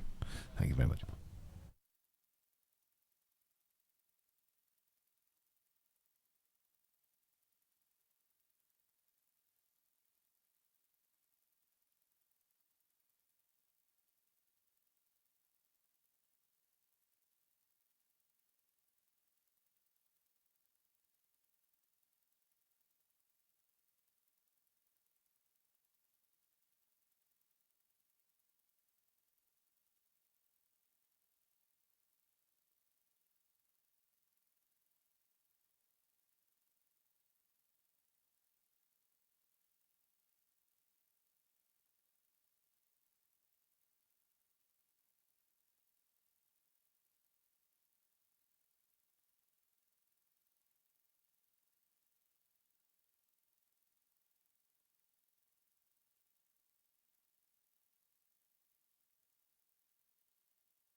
Welcome back to Sydney Parade, and you still have Andrew Leonard here in the commentary box, and I'm now joined by Greg Mullins. Greg, you're very welcome. What did you think of the first innings? Yeah, good evening, Lenny. Yeah, no, I thought the first innings was sort of as expected. However, I was slightly disappointed with the finish to the Leinster Lightning team. I sort of felt they probably should have scored, another 20-30 runs, to be honest. 207, not a pleasing total? Well, I think sort of, 180 is probably par out here, so it's only, 27 runs above par, so... And with the start they had, I suppose, is that what you're saying? Yeah, I thought with the start that they had, they probably should have scored, 220, 225. It's going to be Tyrone Kane to open the bowling. To Nigel Jones, short and pulled away. Jonesy loves a pull shot, and he's given that the treatment. A boundary to get us started here. Could be in for some action here, Greg. Yeah, I saw Nigel Jones play a few weeks ago in Merrion. He scored a superb 100 against Merrion. Got out towards the end of the innings, unfortunately, and as a result, CIYMS finished, I think, 8 runs short.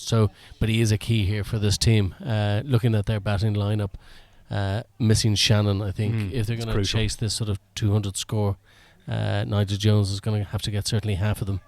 Going to be interesting to see how Kane goes. He's been struggling with an injury. Short, pulled and taken.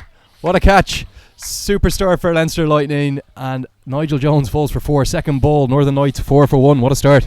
Yeah, I was talking about Nigel Jones hopefully getting half of this 207. He'll be pretty disappointed in the first over. Playing a pretty loose shot, getting caught there at mid-on by, I think, Garrett Delaney it was. Just trying to identify the fielder. The 4 or 5 of the Lightning players aren't helping us with no names, no numbers on their back. I'm going to go for Garrett Delaney, but I'll probably be proved wrong very soon. Well, we'll see when he comes back to mid-on. Mark Adair up at number 3 for the Knights. Not the start they wanted. Jonesy, with so much experience, he's a man that the Knights would have looked to for a solid start to their innings. And I think he just thought it was a similar length to pull, but it was possibly just a bit shorter. And did it get a bit big on him? Yeah, he probably was a bit shorter than they expected. The catcher, There I'm you afraid go. to tell you. I'm sorry to say you're wrong, Greg. That was Fionn And on Leinster Lightning debut, who is obviously from the North County club, but playing currently over in Somerset. Seems to be doing fantastically well over there. Has played quite a bit of Somerset seconds, and is fresh off a 150 last week for the college. So nice to see Fionn contributing on debut straight away. Kane in again. Kane struggling with an injury the last week or two. Just a bit of a niggle, was it? Yeah, I think Tyrone's hand, he had a problem with his hand, but he's been back probably playing cricket now a week or so, and is showing no signs really of that injury. He was probably nervous coming back, but has managed to get through the last few games. You've obviously been involved in selection in recent years. Is Kane somebody you were expecting such an impact from in the test match? You almost called out into the squad out of nowhere. Short, attempted to be pulled, Chinese cut. That's going to run away very quickly down for 4, and Mark Adair is underway. Yeah, I think the selection of Tyrone Kane probably surprised a lot of people. He was very much in the minds of us as a selection panel a year ago in the sort of shorter form of the game, having had success with Ireland in some T20 cricket. Then unfortunately doesn't get a contract with Cricket Ireland, doesn't even get a Leinster contract for the Interpros, and then I think surprised a lot of people to get picked in the test team, but actually probably even surprised people with his performance. Did really well with the bat, whilst didn't score.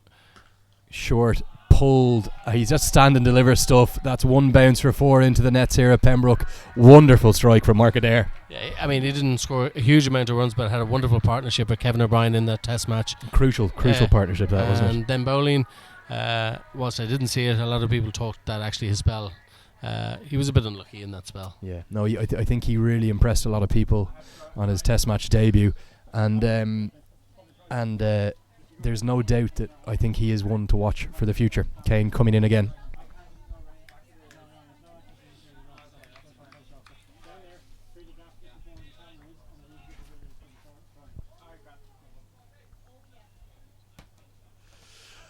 And just a bit of commotion down outside the clubhouse here as ever.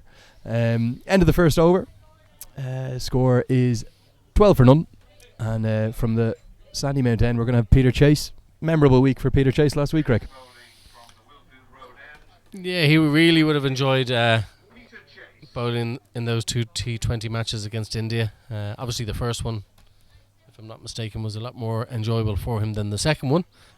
but he sort of picked up some nice key wickets in his last over, the Ireland's last over. Probably sometimes people say it could be a good time to bowl, but it can also be a bad time to bowl, because you have the chance of being carted off to every part of the ground, but you've also got the chance of taking a few wickets, which he did. Well, I think the remarkable thing about that last over was it was Virat Kohli, MS Dhoni, Rohit Sharma. Three of the absolute titans of world cricket, and he's got them all out in the one over on his home ground. Yeah, caught in the slips, was it, Gully? No. I think they were sort of caught on far-reaching parts of the boundary, but also I think one of them was clean bowled. It says wicket the same in the book, no matter what it does, Greg. He starts with a short ball, pulled away nicely by James McCullum, a man in rich form, and they're going to scamper through for 3, long way out, deep square. Simi Singh runs around to field that. What I find strange is, Chase has come on to bowl here. It's a week after his last bowl against India, and here we are playing against the Northern Knights versus what he had a week ago, the glamour of India.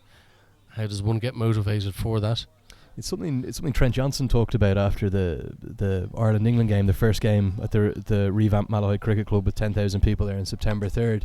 The week after, he had to go to Stormont to play a World Cricket League Championship match, and he went from playing in front of 10,000 to maybe 50 on a wet day up in Stormont, and he said he found it extremely difficult to get back up for the game and to actually raise the game, and he kind of wishes that he'd bowed out there at Malahide on that grand stage. Well, I think what's good about, not everybody out in this field here today were playing last week for Ireland, so I think what's great is actually for the Fionn hands here today sort of to be sort of mixing it with the likes of Simi, Balbo, Peter Chase. Direct hit could have been out, super fielding from Eddie Richardson. And actually for these guys, they've sort of ambassadorial roles to play within this Leinster Lightning team, sort of bring on the young guys and actually don't be the big guy and say, no, I don't fancy it. Get out here and play, which they're doing, which is great. What was fascinating as well, Greg, was that we had James Shannon in the box earlier today, and I was talking to him about, does he see it now that, now that Ed Joyce is retired, maybe that's his slot, and he said there's such competition for places. There's probably an amount of competition that there hasn't been before. We've seen today 2 young cricketers in Stephen Doheny and in Aaron Gillespie with outstanding innings who are going to press his case now for his spot. So would you back that up? Would you think that the quality in Irish cricket is really starting to come up? It's a very difficult question, because you don't want to be negative with seeing young guys perform, but when you sort of see young guys perform, it's great to see, but you sort of wonder though whether that level of performance is something that would be capable of bringing on to the next level. There is a huge gulf between T20 cricket, us being 17 in the world against playing the might of India, who are 3. What I would like to see from the sort of young guys coming through, or any batsmen that are pressing for international pickup, not selection, should I say, honours, I want to see them to be able to smash the ball out of the ground. Yeah, because you need to do this at T20 cricket. Having guys who are similar to maybe guys that we have at the moment, who are good sort of accumulators, is not maybe what this international team needs. We need boundary hitters. Yeah, we need that X factor. And Chase was just pulled away by McCollum last ball. He's gone short again. He attempts to repeat the dose, but there's a meaty sound straight into the belly. That one's going to hurt. Yeah, I think he's slightly a bit uncomfortable after that delivery, but he's happy enough. He's down the other end, run it out and face the next over. That tends to be Chase's length as well, doesn't it? Back of a length, hit the pitch, try and get it through, and that's where he had some success last week against India. And I suppose, Greg, what I'd like to ask you is how do we get that next scale of people through? We look at the Wolves squad that's been named last week. Some interesting young talent in that. Harry Tector is going to captain it. Fionn Hand, as you said, has been named in that. They're going to go across and play a few games against Scotland A. But how do we keep bringing that next generation through? I mean, the big nervousness I think everybody has is the finishing school of county cricket is no longer going to be somewhere that we're going to be able to send our players. That is a concern. Andy Balbirnie, Niall O'Brien, Kevin O'Brien, Ed Joyce, to name but a few. There's a load of them who've sort of had the experience of playing county cricket, and that's really helped. So we got to come up with a different solution, a different area. And having watched us last week, and we're going to be playing a lot of cricket in the subcontinent over the next number of years. I think we really need to look at the subcontinent as sending players over there. Yeah, sending players over there. I know we have a great relationship with Randa Petersham, South Africa, but if we're going to be playing Afghanistan, a lot of ODI Test match cricket, they're going to throw a lot of spin at us. We need to start getting better playing against spinners. So if we can have some camps out in India, I think that would serve us well. Speaking of spin, there's been a change of bowling. George Dockrell, the Leinster Lightning captain's brought himself on from the Sydney Parade end. Spin to win in T20s really, and his left arm orthodox is going to come in to mark Adair. Knights 22 for 2 or 22 for 1 after 2 overs here, and they've got to keep going hard here really in the power play to get them off to a bit of a flyer and a chance of chasing down this big total.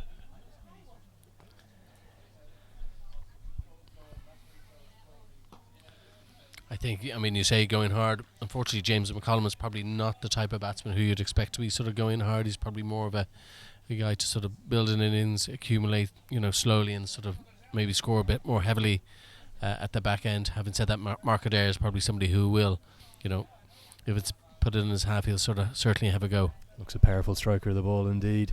Worked away for 1. Dockrell's going to come in to McCollum.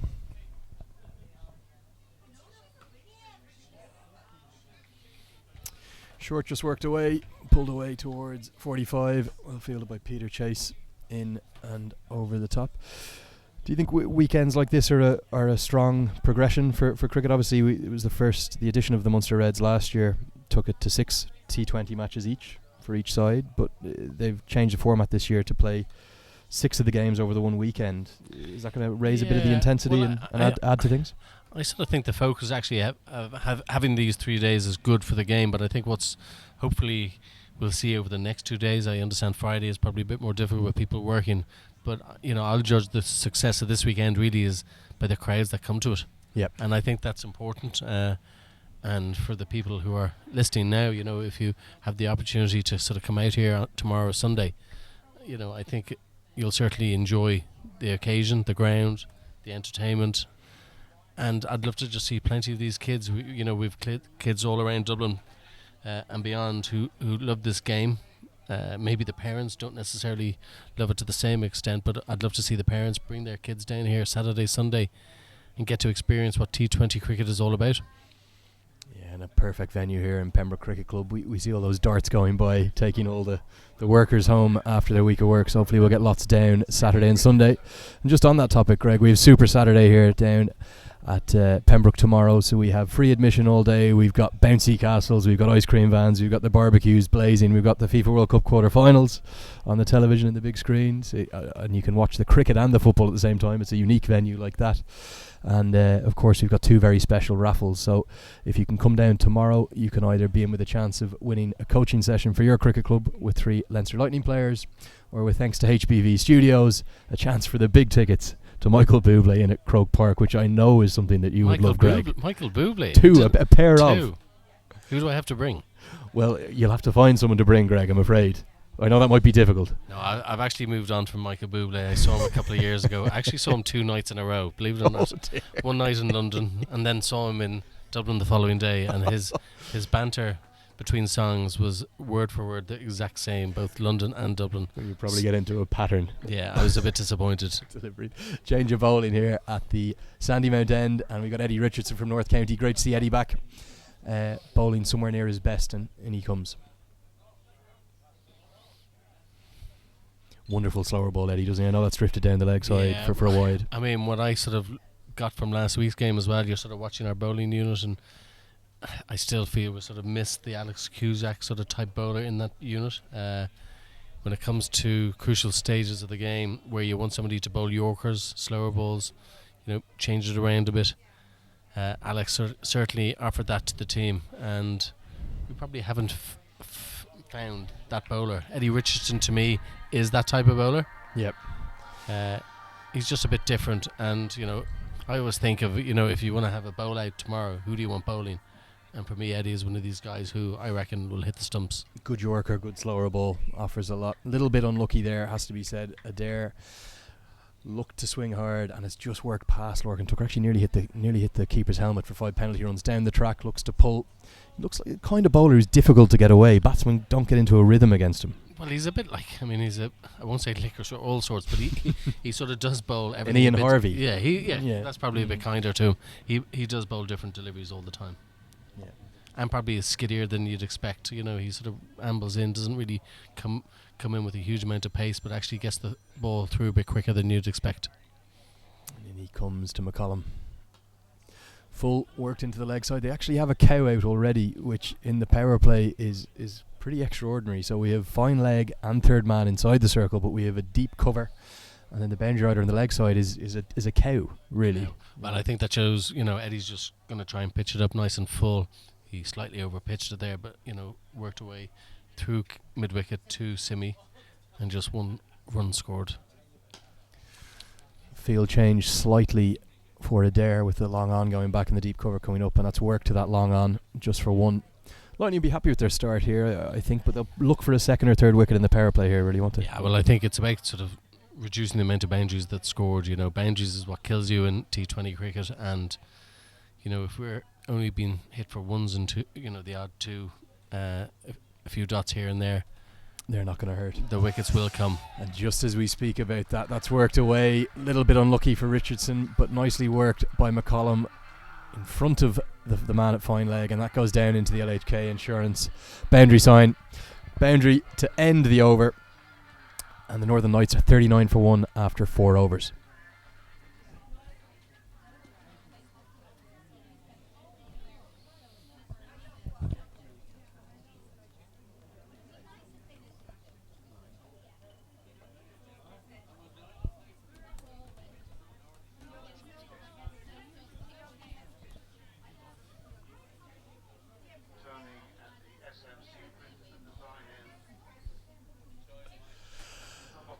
Another change of bowling.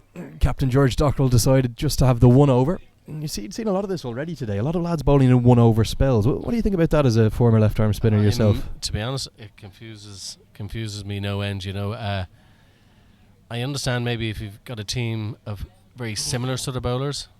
Full missed his Yorker, hit to long on just for 1. Listen, I think though 2 overs, you got to give somebody 2 overs. 1 over, he's in a bit of a rhythm, possibly. Is worth another over. I think, to me, 1 over and then keep changing it around for me, it doesn't make sense. Seems to be a real trend across all T20 levels and competitions and formats. Bowling, we saw today the Warriors bowled 5 different bowlers the first 5 overs. It's almost back to under 11 stuff. What's the rationale behind it? What are they? They're trying to stop the batsman from settling, are they? Yeah, absolutely. They're trying to get the batsman from settling, but sometimes I think what they do is they make it difficult for the bowler to settle, and it's hard enough as a bowler in this format to make it more difficult for them by only giving them 6 balls and then coming on again and 20 minutes later for another 6 balls. So for me, I think a bowler in this format is, as I say, up against it. So give him a better opportunity to succeed. In comes Kane again. Hits the length. Good stop from Anderson. Just a half stop. Saves 3. And backed up by Singh behind him. You look back in your Irish career, Greg. 2020 was not an international format at that stage. Is that something you're happy about, or you regret? Would you like to have played more 2020 cricket? Well, I wouldn't look back and say yes or no, but I'd sort of say at the end of the day, you play the format that you're selected for. I think as a spinner, I think 2018 being a spinner is possibly. Oh, ramp shot that's gone straight up in the air from Adair towards Chase and taken. Second Knight's wicket falls. That's a big one, and Mark Adair goes. He's gone for 14. Odd choice of shot, perhaps. Yeah, what's frustrated me a bit is, and it happened a bit in the T20 series against India, is our batsmen aren't standing up playing straight. We gotta hit down the ground. I mean, we watched the Indians. They weren't playing ramp shots and sweeps and sort of little tricky shots. They were standing and delivering.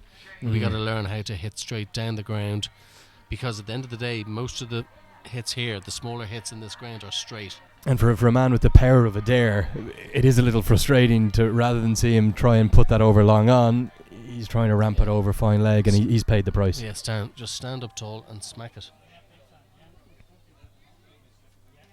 Because when if you want to go to international level, you're going to have a bowler a lot quicker, as William Porterfield saw last week, than Tyrone Kane, and you won't be able to sweep those guys and ramp them that easily. Kane delighted with the wicket. McCollum on strike, and he's tried to hit that over mid-off, and it's gone straight to George Dockrell, and the Knights are in all sorts of bother. 2 wickets and 2 balls. Northern Knights 41 for 3. I don't know if I've given him a commentator's curse there by asking these batsmen to hit straight, but you may say maybe hit shots that you can hit rather than shots that you'd like to hit, but at least what I do like about at least what James has done, he's gone straight, mishit it, fair enough, and he's out, but at least I think the intent was there to hit down the ground. He looks sorely disappointed as he walks off. The Knights really in a spot of bother here. Looks like Harry Tector is going to come out number 5. Tector and Getgate have to rebuild whilst needing 10 and over. There is a rebuilding job to do, but I think what they will sort of do is continue. Harry is probably more the innovative sort of type of cricketer. Shane will sort of stand and deliver, but unfortunately I think when you're chasing 207 and you're 41 for 3, it's not really a time to rebuild. You just gotta get on with it and chase that total. A nice crowd coming in down the wall now in Pembroke, and Tyrone Kane is on a hat-trick.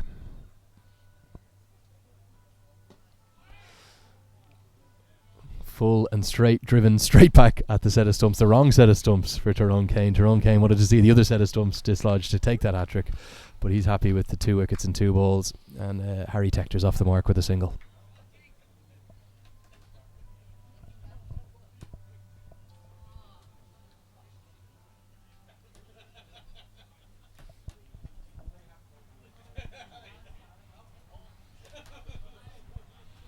Looks like it's going to be spin again here, Greg, and still within the power play, so we still have the fielding restrictions.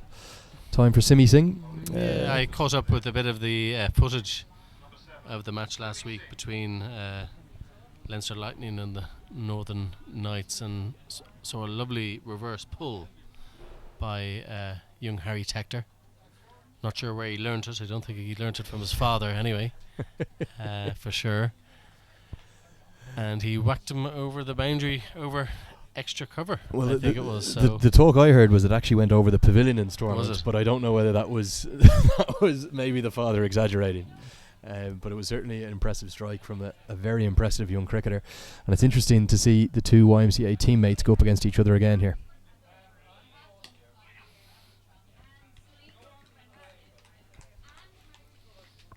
I think what I find interesting about spin bowling these days is anything that's sort of pitched up tends to get absolutely, especially if you're bowling out of the front of the hand, tends to get whacked out of the ground. So what you might have referred to as a good ball. Yeah, what used to be a good ball get pushed down the ground now gets hit out of the ground, and a bad ball, which is a back of a length ball, tends to get squirted out for one to deep cover. A short ball seems to be a more effective way of stopping boundaries being scored in this format.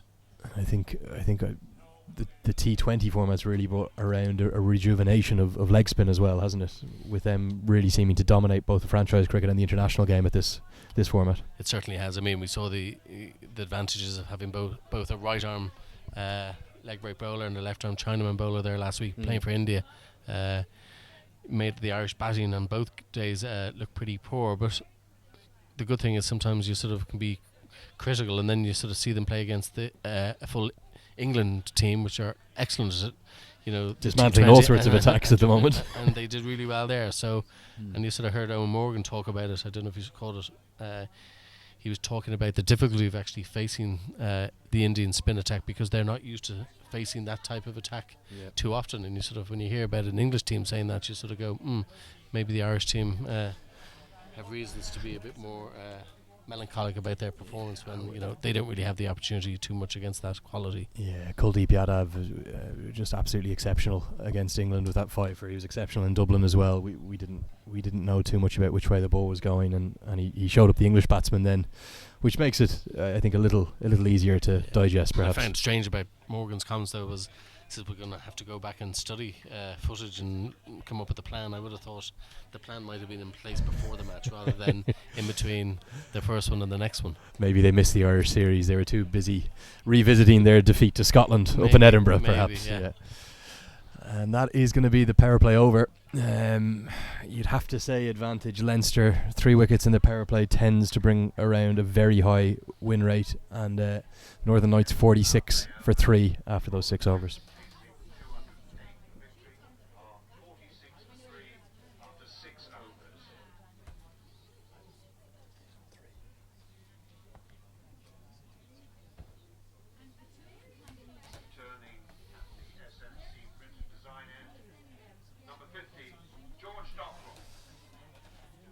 So the bowling changes from the Sandymount end thus far, Greg, have gone Kane, Dockrell, Kane, Dockrell. So we've got a pattern developing, and Tyrone Kane has 3 wickets in those 2 overs. So George has got to be pleased with that outcome. Yeah, I mean Kane, as you asked me earlier about his sort of format, and were you surprised to see him in the Test team? We as a selection group felt he was very much, and this is when we were involved in the Leinster Lightning. His strongest format for us was in T20 cricket. I think he's, if memory serves me right, he's got a hat-trick in T20 cricket. So he really has done well in T20 cricket for the Leinster Lightning, and then to see him continue here today doing really well sort of shows maybe we were right. Yep, absolutely. He's had a sparkling day so far. 3 for 15 from his 2 overs. And George Dockrell's trying to join him in the wickets column here.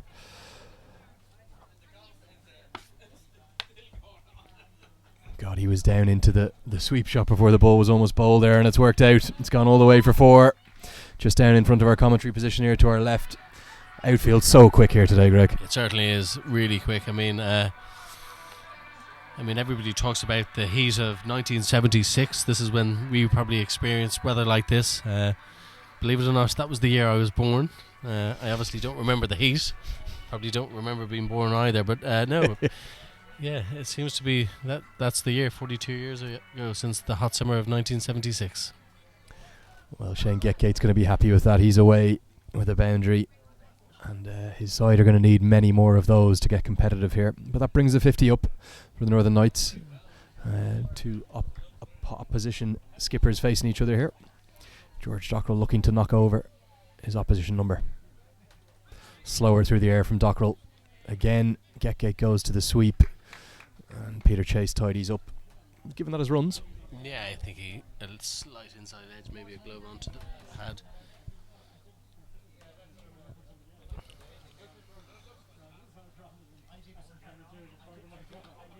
Oh, an excellent shot there. Superb reverse sweep there. Really good shot there.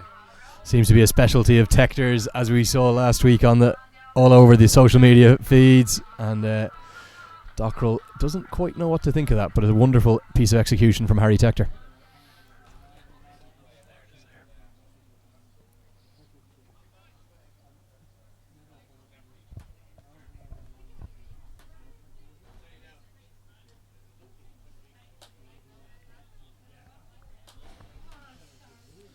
Two boundaries in the over already as Dockrell comes in. Tector down the track. Oh, he struck that well. And that's going to run away all the way for 4 back-to-back boundaries for the Northern Knights. Tector starting to move. Yeah, great finish to the over there. You know, the reverse sweep to backward point for 4, then coming down the wicket. Probably wasn't quite at the pitch, but, you know, kept in control and hit nicely through the line.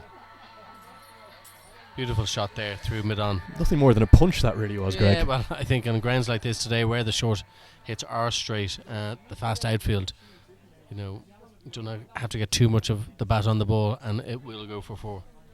So as you can see from our graphics there on the bottom of the feed, the Northern Knights need 149 from the 13 overs remaining. It's nearly 12 and over, so they're going to need plenty more hits like that. Singh is going to continue. And he'll be bowling to Shane Getgate.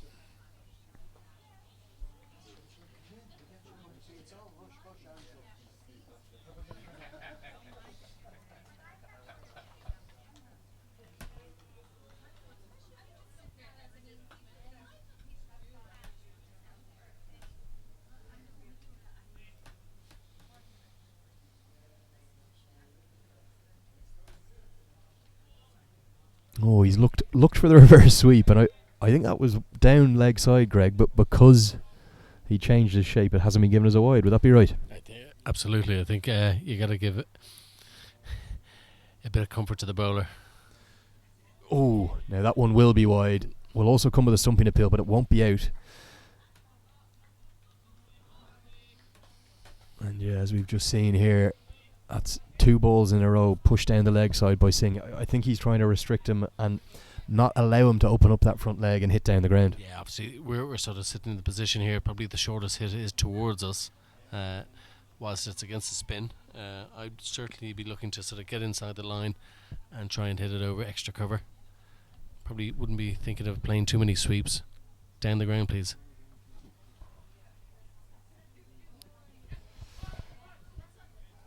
Nearly a overthrow there. Good piece of backing up by Peter Chase. Singh looking to vary his length. Seen a really strong start to Simi Singh's international career with the ball in particular. He seems to have been quite impressive, particularly in the Tri-Series. Yeah, he was excellent. What's good about Simi, he bowls different balls. You know, he sort of uses the crease a bit, changes it up a bit. He's quite clever in how he bowls. Really loves the one-day sort of format. Probably less so the longer form of the game bowling. He's a containing bowler. He's a containing bowler, but is attacking at the same time. He seems to take wickets, which he did a fair bit in the series over in Holland. Yeah, the Tri-Series against Scotland and the Netherlands. Bowling again to his teammate.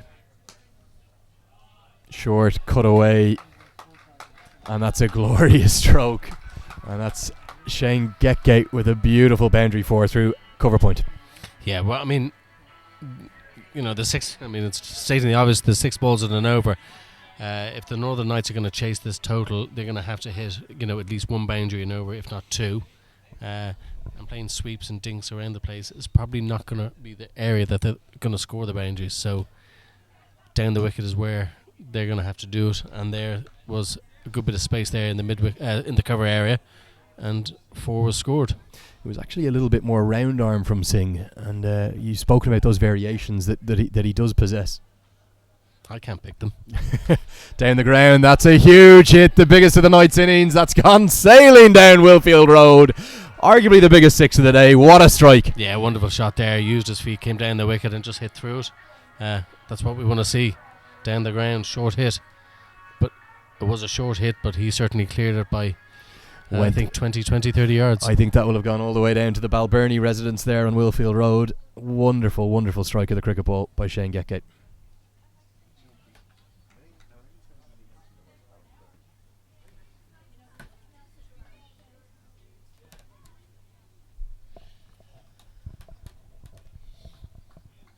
So 8 overs gone, and the score is 72 for 3 the Knights. Let's have a look at our graphics here. We have 136 required from the 12 overs, so the run rate's actually come down now, 11.33, and we're going to see for the very first time in interprovincial cricket, it looks like Fionn Hand is going to be given the ball.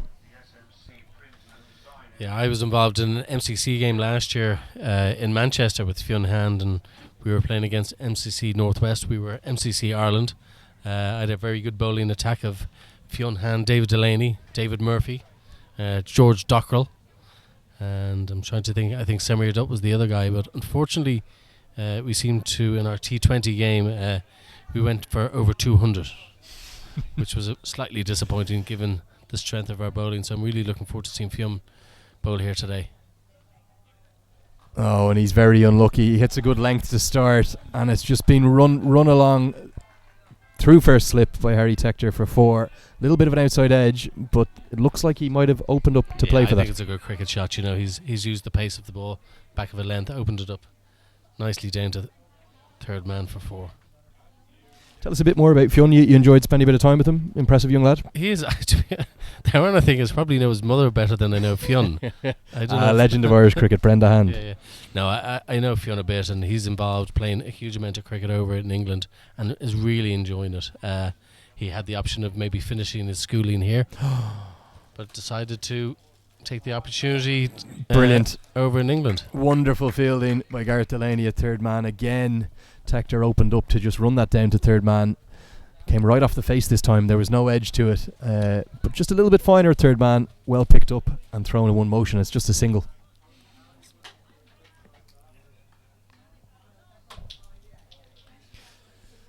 You sense if these two could build a partnership, Greg, we might be in for an interesting hour or so here. Absolutely. I mean, the game gets away from you very quickly. You know, you build a partnership, score. You know, hit a few overs of 4s and 6s, 30, 40 or 4 overs changes the game here very quickly. Gates looked for the scoop shot there, the ramp, and it looks like he might have worn that in the chest. Again, a painful one, second painful one. Interesting to see Harry Tector at the non-strikers end warming up almost like a golf swing. That's what T20 batting is turning into. Clear the left leg and swing. Fionn Hand looks to have a very impressive action. Gets it through at a nice clip as well. In he comes. Slower ball this time. Clip down towards square leg for Eddie Richardson. And there's never two Teds there. Very well fielded on one bounce. What's nice about that delivery, it's nice to see the change-ups. It's not about a bowler just coming in and bowling the same 6 deliveries. It's good to see that Fionn, fourth ball into his spell, bowls a really nice slower ball. I think what's been fantastic about getting Fionn in for his debut here as well, his rise and his path might look a little bit like someone like a Barry McCarthy. He's obviously spent quite a lot of time across the water, just like Barry did at Durham, and if he can come back now and impress, he could put his name right in the mix for Ireland honours. Full looking for the Yorker, driven down the ground, well fielded by Dockrell, gets away with a dot.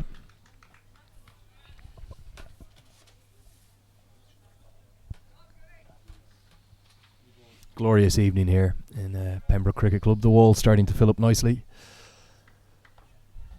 Plenty of action guaranteed on the pitch.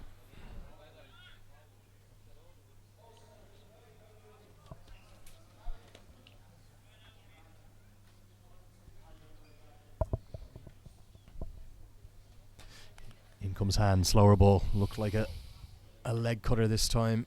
Over the top, dug out by Tector. Just into the offside for one. It's interesting, the two guys who are bowling the slower balls hail from the North County club. And maybe as a result of playing on a small ground for many years, they realise they need to change it up a bit. Wonderful cricket wickets up in North County and tend to be very high scoring, entertaining matches as well. Gonna have another change of bowling here. Looks like.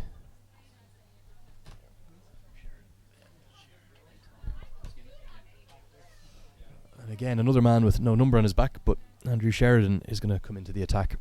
So North County teammates going to be operating in tandem.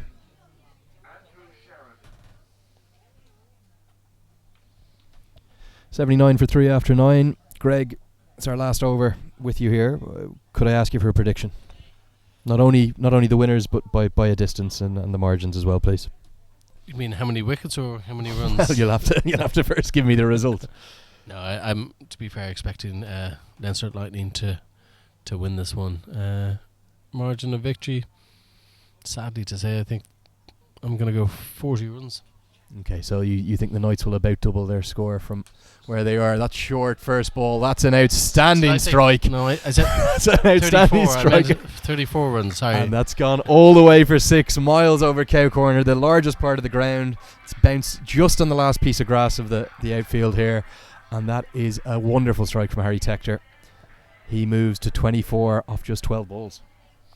Excellent. What I'm really enjoying about this day here is I'm seeing guys play for maybe grew up in Leinster, playing for different provinces. I'm seeing guys playing for Munster, who played previously for Leinster. Max Sorensen, David Delaney plays for us in different formats. So it's great to see the different players playing for different provinces, and we're as a result getting the best cricketers that we have out Yeah. playing in this format. And that's exactly what Alan Lewis spoke about earlier, trying to get the best 44 cricketers in the country out here this weekend. Short again, pulled very firmly, super piece of fielding.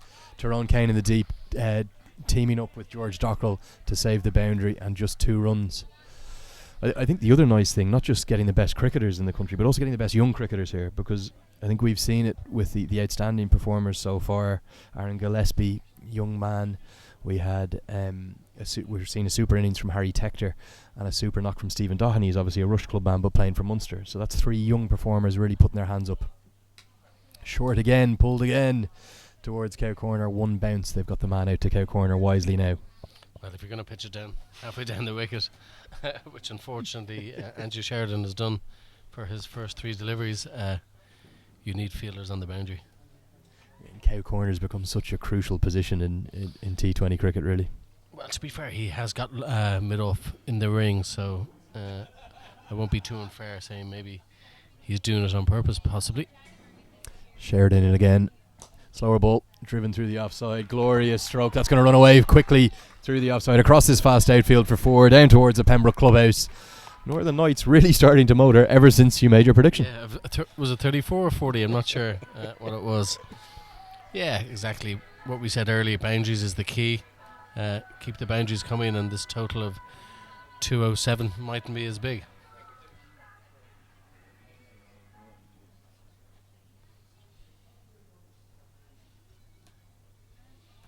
Required run rate just slipping down towards 11, which in this format of the game is very achievable. Getgate really going to have to play a huge role here alongside Tector. In comes Sheridan. It's going to be a wide. He won't be pleased with his start here, neither Sheridan nor his captain Dockrell. He's proved expensive. Just 4 completed balls and 14 runs off this over already. Yeah, I sort of feel a slight momentum change here, probably in the last couple of overs. A good spell for the Northern Knights. Are you surprised they took the spin of Singh off? No, I think, listen, you've got the likes of Sheridan, hand in the team. Let's see them play cricket, let's see them bowl. It's a better length from Sheridan, and that's bowling to his field. Just worked away for 1. Well fielded by Eddie Richardson in the deep into Lorcan Tucker.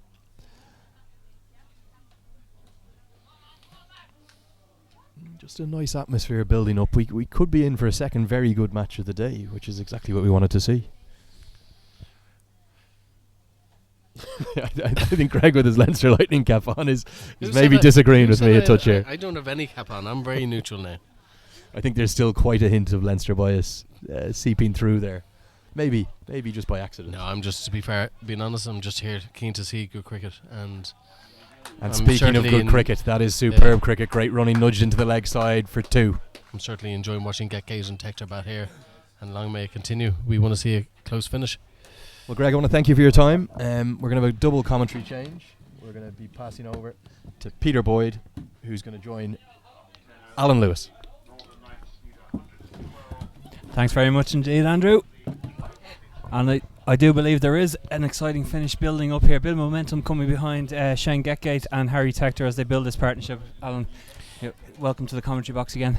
Yes, they're certainly building that pressure, but T20 cricket can change in a heartbeat, and wickets are going to be the decider in this. But I think if they are to win this game tonight, these 2 really have to flourish over the next 5 or 6 overs. If they can get within a sniff, what is it, 112 of 10, but that rate can go. But they've been getting that rate, but they've batted very well, and it's a ground where you can hit 6s. So it's going to be very interesting, this next phase of play. But as you say, at least it's looking competitive, Peter.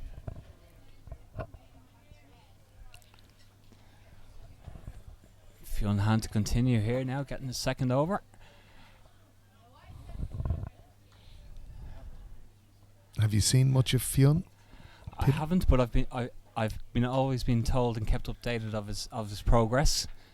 He has his big fans in the North County Cricket Club and in Cricket Ireland who have kept me well informed of how he's developing, how he's coming along. Well, of course, his biggest fan is his mother, of course. That's who I'm referring to. Yes, indeed. So She makes sure that I was well informed while I was involved with Cricket Ireland last year, and then since then I've been well kept up to date on how he's getting on. Of course, went over to Taunton to advance his schooling, and now back in the Leinster squad. Peter Chase coming into the circle. Fine leg.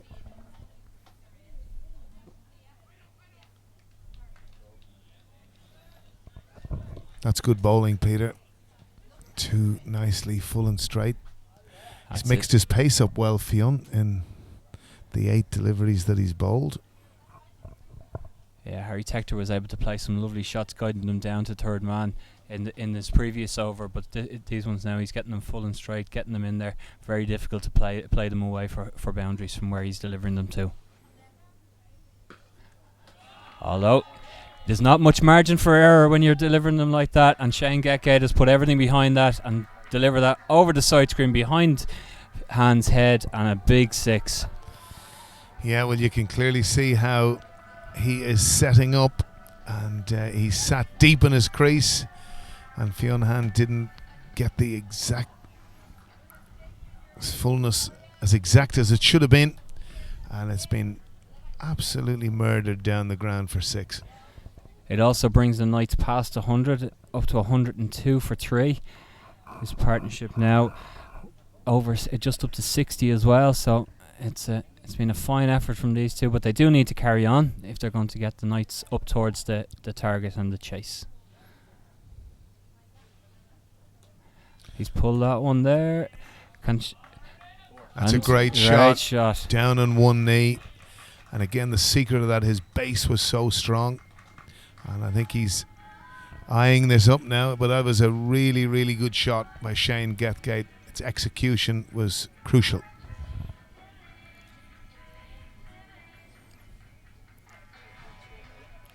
And just shows what had begun as a very good over. A couple of shots later, and suddenly the over is looking a bit more difficult.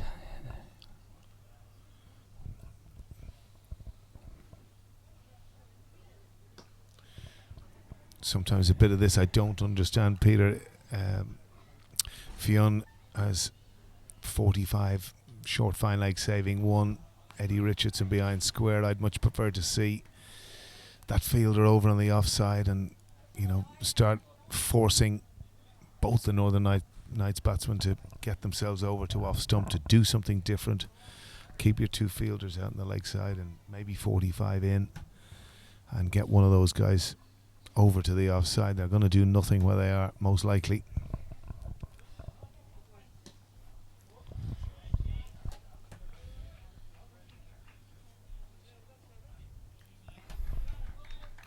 So there's the over call by umpire Paul Reynolds, and the Knights have moved on to 108 for 3.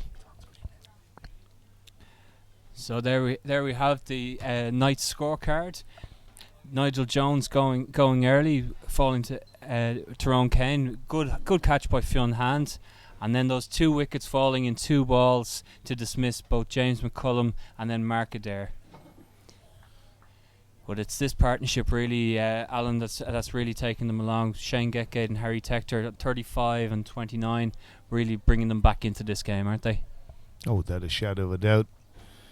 You know, both had very big strike rates. Harry Tector up in the 190s, which is enormous, and Shane Getgate not far behind at close enough to 170. And as I said earlier in commentary, that's really what you're looking at. So I think from a Northern Knights perspective, if they can even get themselves to 40 off 3 to finish, I think they'll get themselves in a good position. But that's what they've got to try and force to do, and with wickets in hand, anything is possible.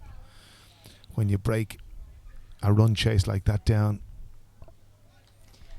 as you say, anything is possible, and I'm sure anyone that's tuned in at home is enjoying this and enjoying the chase that's going on, brought to you by our good friends at Cairn Homes.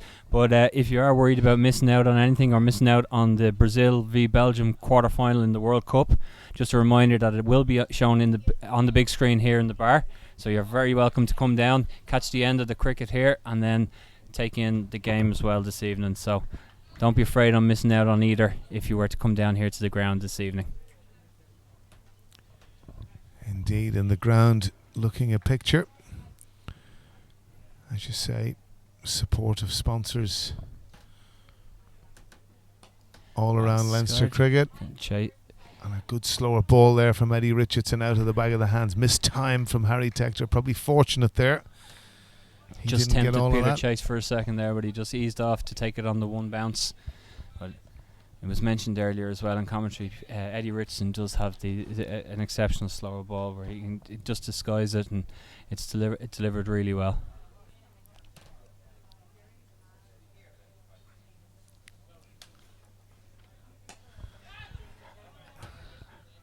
Very similar shot again, getting through it a little bit quickly, missed timing.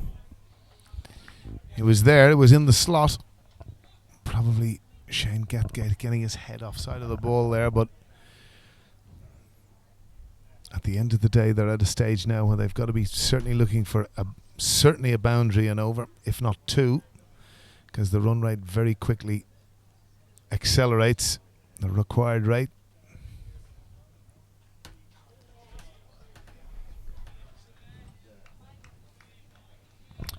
And it's interesting to see Eddie Richardson back. Certainly one of the most skillful bowlers that's around in Ireland at the moment. And again, you see where he's working, getting his third man up, mixing his field, third man up, fine leg back, takes control of everything he does himself, knows exactly what he's doing. Good slower balls, Yorkers. That's very Nicely good cricket played. from Harry Tector.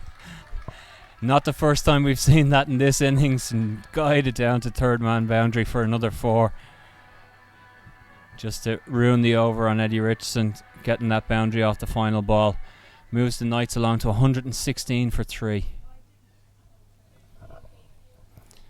8 overs remaining now as they search those 96 more runs required. Sorry, excuse me, correction, 92 runs required. It's amazing, and something that's a kind of a pet of mine, but again, that was the last ball of Eddie Richardson's over, and I often wonder, is there a better way of what was turning out into a good over suddenly is a different type of over with that last ball going for 4. It's the sort of analysis might ask David Streak about at some stage. He might be able to let me know how many last balls of an over have gone for 4.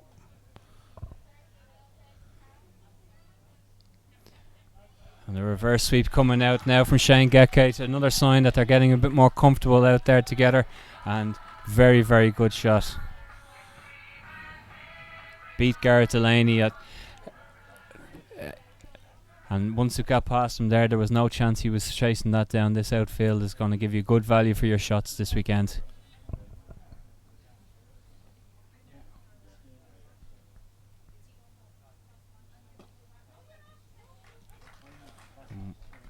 Backing it up, just rotating the strike, get your boundary, take a single, rotate the strike. This is good batting from this part. Very good batting. So Getgate goes to 41, Tector 36. As this game gets deeper and deeper.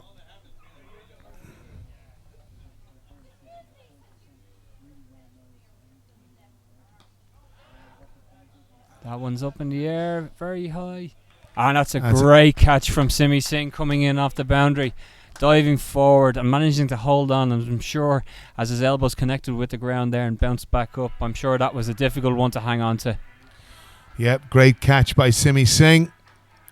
George Dockrell holding it back. Harry Tector advancing down the pitch, probably in a little bit of a premeditated fashion. Whether George saw him or not, one won't know, but a fantastic little cameo from Harry Tector. Out for 36 off 24 balls. And fantastic effort from him.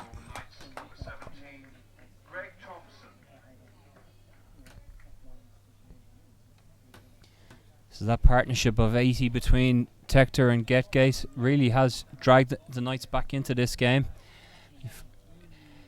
Greg Thompson now, very experienced campaigner from Waringstown, comes in to join his skipper for the day, Shane Getgate.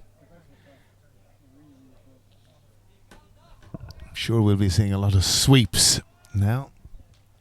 Greg Thompson one of the better sweepers. And again, that's a very, very good catch by Simi Singh in the deep, which we're seeing again.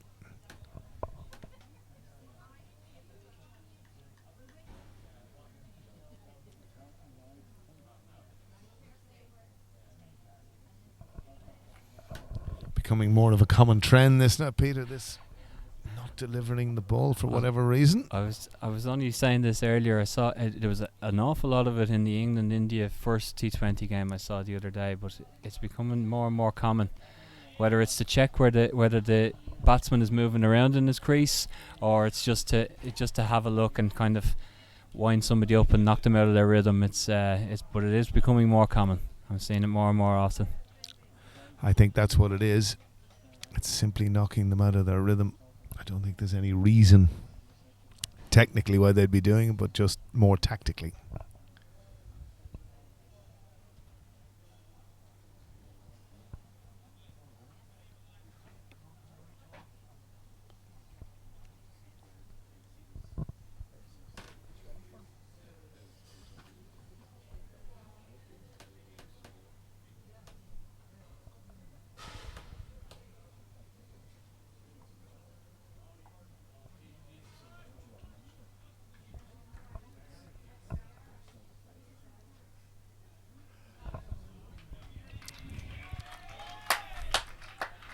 Well, that's one way to introduce yourself to the game.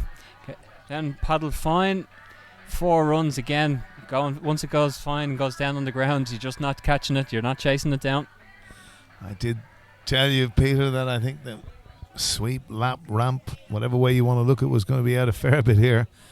So I would sense George Dockrell will now try to get that little bit fuller.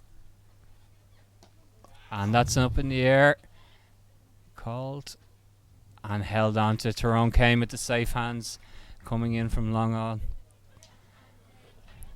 It's a poor finish really from Greg Thompson, having got the boundary in the over. Oh, we said it previously about how Tector and Getgate had got the boundary and then taken a single just to rotate the strike and keep the momentum within the innings.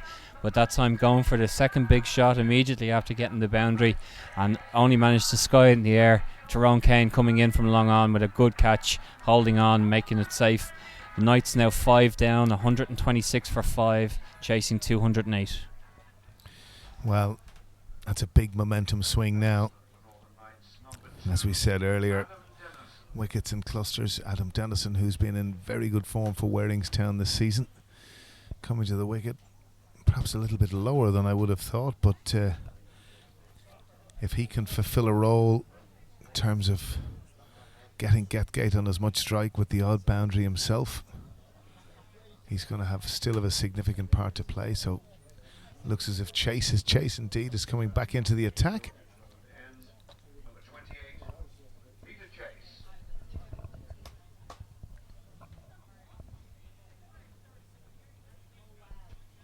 And this goes back to something that happened earlier as well, Alan. In the first game, Munster had the Warriors in real trouble after the power play, but they tended to back off then. The field relaxed and they went right back onto the boundary. They didn't really go for the juggler to look to do it.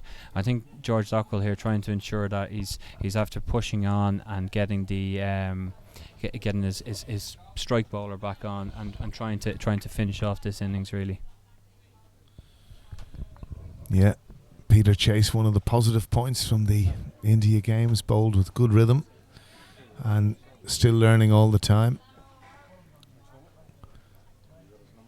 But again, interesting now, he's dropped deep mid-wicket out, so it's going to, again, that's the type of area he's going to bowl where most of his protection is.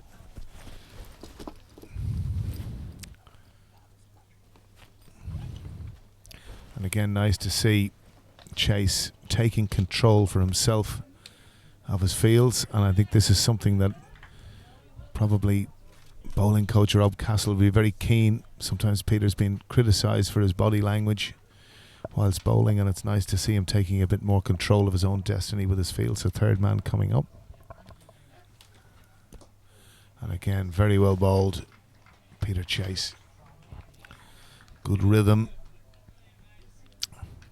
and really beginning to learn under the tutelage of Rob Castle. He's a really positive input into the Irish setup at the moment. I think he's really keen to work on all the lads, working on their different skills and how they bowl, particularly the bowlers, who are adding in the change-ups, adding in the different things and different skills that they can have. So very much a positive impact he's having at the moment into the international setup. That's a big shot. Will that go all the way? No, it's put down in the deep. Tyrone Kane this time can't hold on to that one, and he's put it down. I think actually he took his eyes off it at the last minute because he was very conscious. He was so close to the rope there. Normally a very safe pair of hands, Tyrone, very good fielder, but I think that was perhaps the only blemish in that sense. Yeah. Very good strike from Shane Getgate, so fortunate to get away with that. Well, that was my own uncertainty as well. It looked like a perfect shot. I was going to clear the boundary well, but just such a long boundary over towards the railway side there. This proving a very good over from Peter Chase.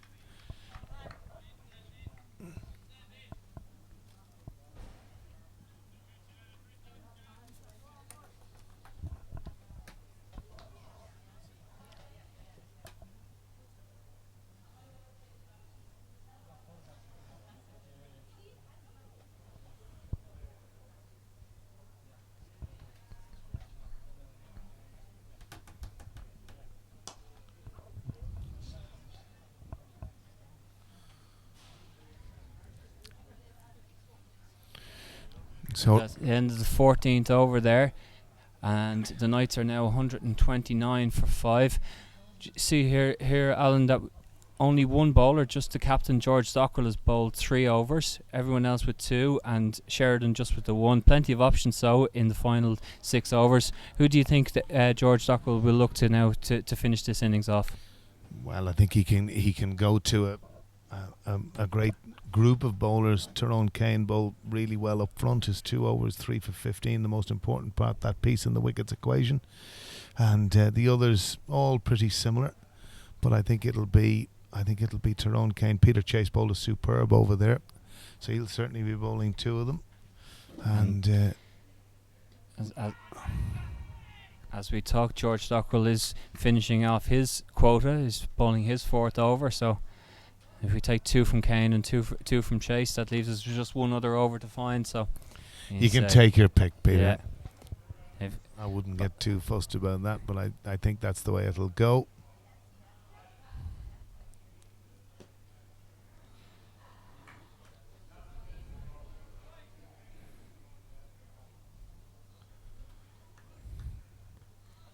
Again, the loss of the 5th wicket has just slowed everything down again on the Knights, just struggling to build this partnership and get shots away to the boundary.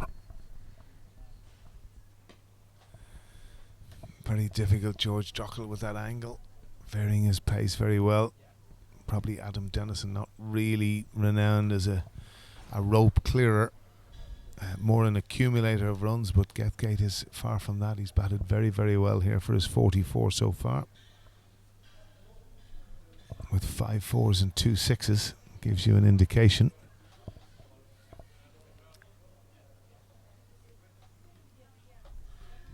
Again, well bowled, and it's amazing how quickly, Peter, the swing and the momentum of a game changes. Those 2 wickets, Tector, Thompson, changed the whole flow of the night's innings, and again, Getgate off strike for a bit.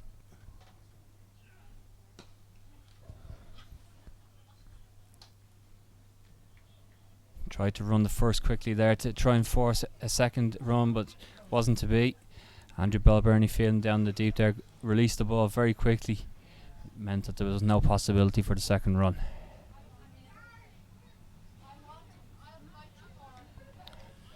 And there's a sign, as you say, somebody who's maybe not renowned for their big hitting. Dennison trying to maybe overhit the ball. And well, he did manage to run 2 in the end, but and then end of another good over for the Leinster Lightning, and it's 135 for 5. Just the 5 overs remaining now in this night's innings.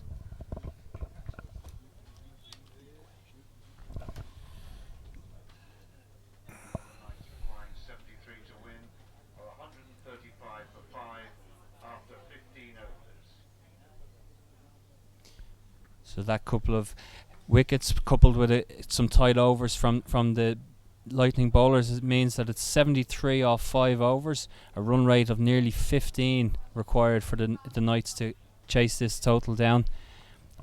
What do you think, Alan? Is that going to be beyond them at this point, or is it something that they can still get up to? It'll be very difficult to see them keeping that form of momentum, because it's just got to be throughout. And I think that's short as well, and it's held on to by the captain, George Dockrell. The long on boundary, trying to make sure that they kept up with that run rate as it got up, and Shane Getgate holds out to George Dockrell on the long on boundary. Well, as we said, it was always going to be a difficult ask, and it's been made even more difficult now with Getgate gone.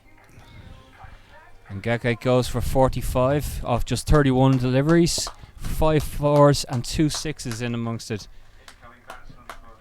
He's batted very, very well, the captain.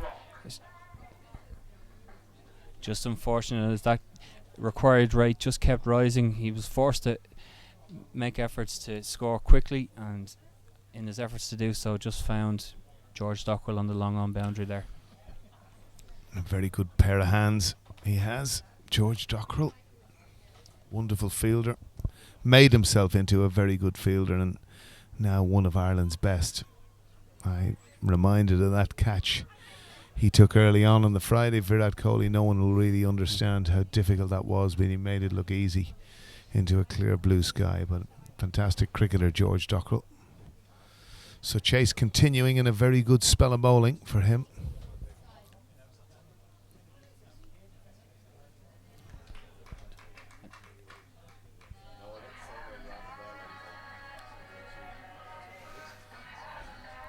That's the sort of fielding that doesn't make bowlers happy, Peter. No, from the sublime to the not so sublime at the other end. It was a lovely catch from Dockrell, but that one just slipping through and goes to the boundary for 4 more. Sydney Harbour Bridge, commonly known.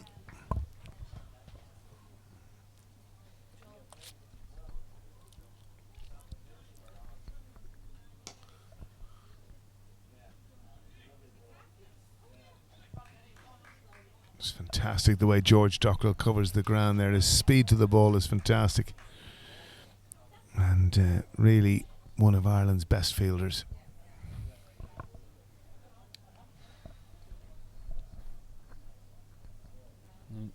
That single brings young Neil Rock on strike for the first time.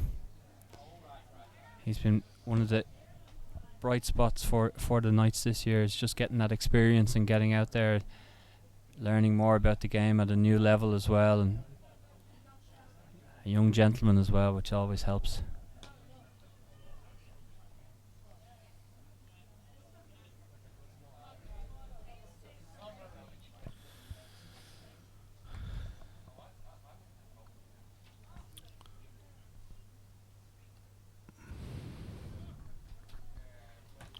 Moving into this lazy phase now.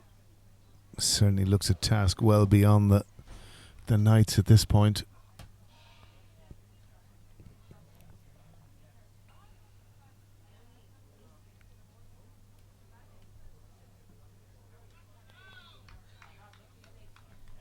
Half a question asked there from Peter Chase, but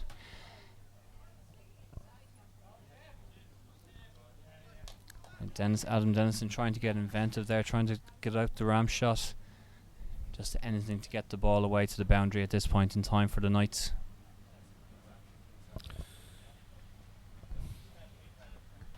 Very hard to see a way back.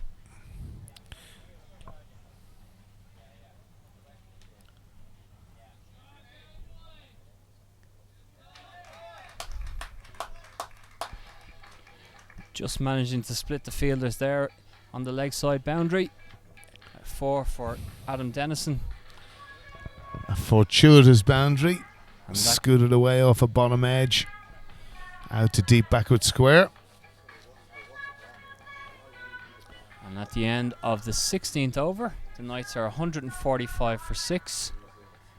And they now require 63 runs off 4 overs. A tough ask. It's about the best way I can put it, I think, Alan. Oh, very tough ask. And it looks as if Singh is coming back into the attack now. To Neil Rock. Pebbles to his friends.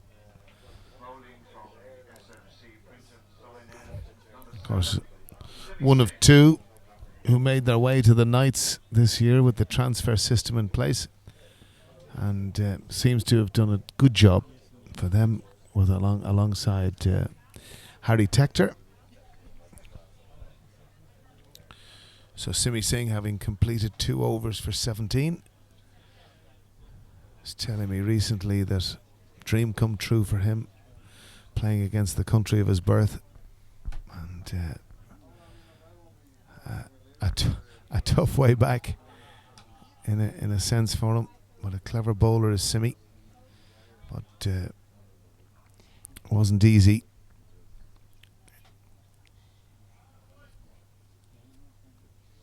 It's hard to describe, even as an observer, as a fan watching on how the emotions were last week. It's hard to imagine how Simi was feeling during those 2 games last week. I'm sure you may know better than the rest of us, but he certainly must have enjoyed the atmosphere and the build-up, but perhaps not the games themselves as much. Well, I would have thought half of Mohali would have been watching.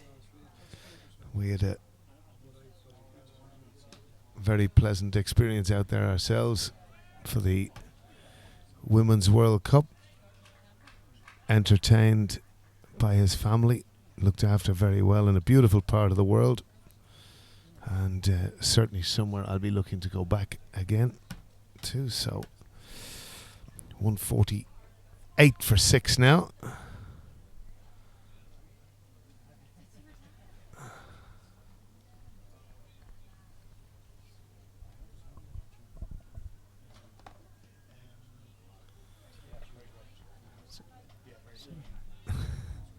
Interesting by Singh there, following Adam Dennison, but a wide ball. He has this little fraction of a hesitation and a weight in his action. He's just there. Oh. Very well covered by George Dockrell there, getting a bad bounce out in the boundary, but collects it very well. He did well to collect that. We saw one earlier on young Marcus Poskett, wicketkeeper for the Warriors, had one that rose up on him just as it was being fed back into him, but he did well also to get his hands up and avoid any sort of damage or hit. A shot. The reverse sweep from Rock that time just dropped short of Andrew Sheridan, reduced to 1, brings up the 150 for the Northern Knights. Seems at this point it's really just about marking off some milestones along the way for them. I think the chase may be a little bit beyond them at this point.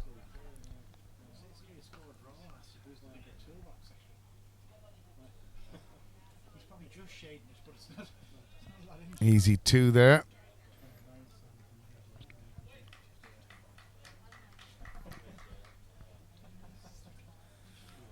Tough this for the Knights, losing that momentum made for them by Tector and Gethgate in the middle stage of the innings after a tough enough start.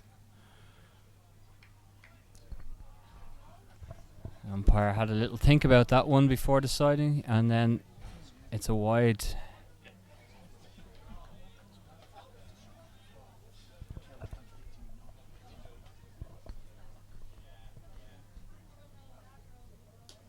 And that's picked up lovely. Adam Dennison. Well, he mightn't be known for going big too often, but he certainly got hold of all of that. Singh will be disappointed with that delivery. And again, it's the makings of a very good over, but again, the last ball of the over going for a bomb. I think he thought he was getting out of there, the delivery beforehand, and just a late decision on a wide, and then to add insult to in injury that he'd taken, and then it was given for. So there we have the Knights bowling card or batting card, And as I said earlier, the early loss of Nigel Jones brought in to add that bit of experience to the card. But Tyrone Kane doing the damage up front with his 3 wickets. George Dockrell taking 2 late on. But really the mainstays of that innings was the partnership of Shane Getgate and Harry Tector with 45 and 36 each. Adam Dennison with a nice a cameo here of 25 from 15 deliveries, but unfortunately maybe a little too late with them needing 48 off the final 3 overs. So that's a simple equation, 16 each and every. But there's going to have to be certainly one big over somewhere. And Eddie Richardson on to bowl this, the 18th over, and in 20 matches his economy rate is 6.13, so that's a very good start. Fantastic start from Neil Rock.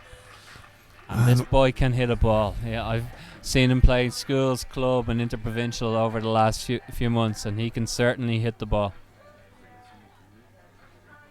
Beautiful, beautiful shot from Neil Rock.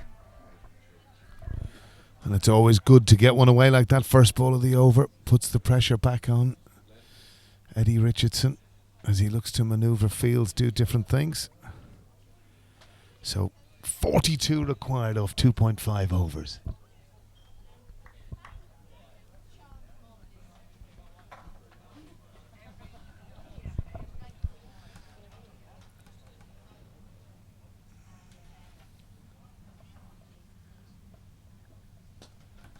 Nearly a double bouncer there from Eddie Richardson. Neil Rock struggling to get a hold of it.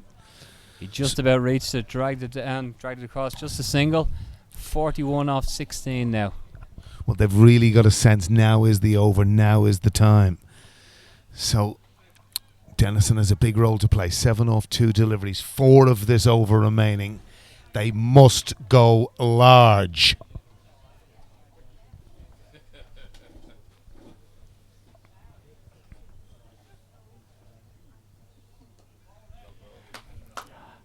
Just a single taken there. Don't think it's going to be quite enough, but you never know. It's brought Neil Rock back on strike.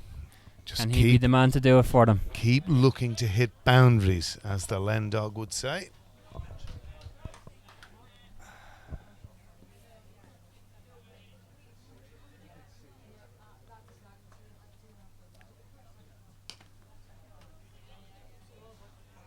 Oh, it's beautiful fielding from Tyrone Kane. Oh, bit of a mix-up here on the second run. No, he's back safely. Just fantastic bit of fielding that from Tyrone Kane, swooping and almost engineering the run out there. So still excitement left. 2 balls of this over remaining, or 1 ball should I say, excuse me. So Northern Knights really needing a boundary here.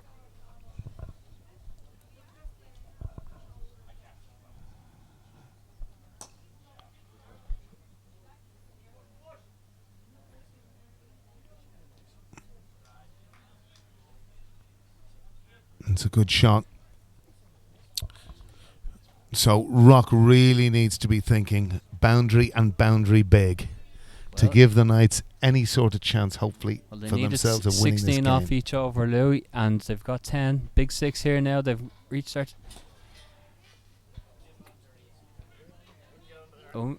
Oh. This could be close. This is not even going to be close. He's run out. George Dockrell had a little fumble as he got it in, just tempted them into that second run, but then his arm was quick and true, back into, got it straight back into Lorcan Tucker, who whipped the bails off.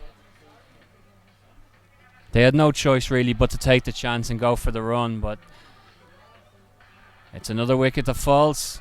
171 for 7. Overall, it's been actually a very heartening reply, even though they're probably going to be on the wrong side of the result. But it's a measure of where T20 cricket has gone. The volume of runs that are now being scored in these 20 over games.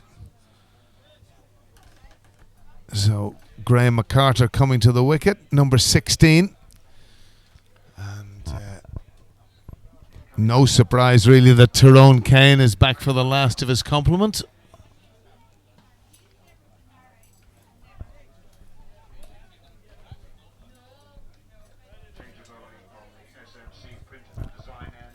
There's no mistaking Graham MacArthur in that blue helmet anyway. We'll certainly recognise him.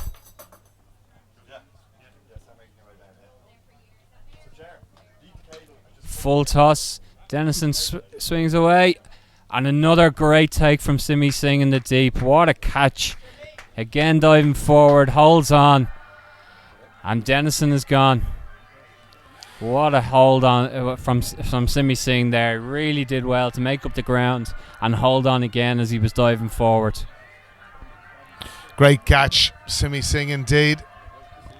So double trouble, Adam Dennison gone. So that's 8 wickets down now. And really, there's no way back here now for the Knights.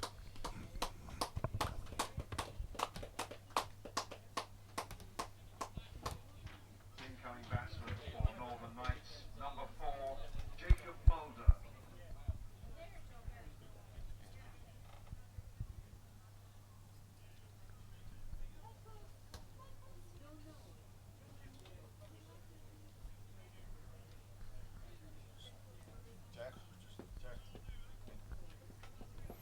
So Jacob Mulder makes his way to the middle. But unfortunately for the Knights, a bit of a forlorn chase at this point in time. 171 for 8 inside the 19th over.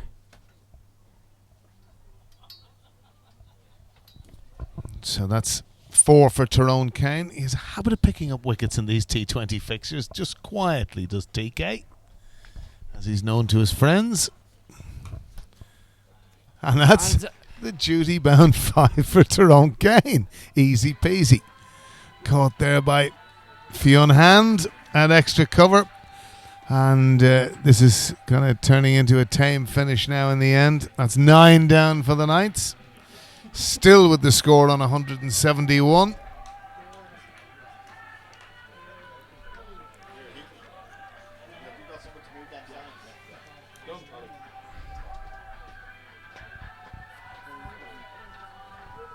Well, he sits on 5 for 15 at the moment, Tyrone Kane, matching the best bowling performance from Craig Young, 5 for 15 in the IP20. So he'll be hoping that in his remaining deliveries in this over that he doesn't go for any more runs to hold on to that position at the top of the bowling. Of course, Tyrone Kane, the only man to have taken a hat-trick in this competition as well. What you're really suggesting, Peter, is that Tyrone Kane, if he gets another wicket, goes to the top of the log. Well, wouldn't that be something? I was afraid I'd be accused of letting my Leinster Lightning bias come out then if I was to say that. I wouldn't mind knowing from Mr. Stato how many cricketers have got 6 for in a T20. That'll be an interesting one for Mr. Leonard. I'm sure he'll be scampering Frindle-esque to find that out for me.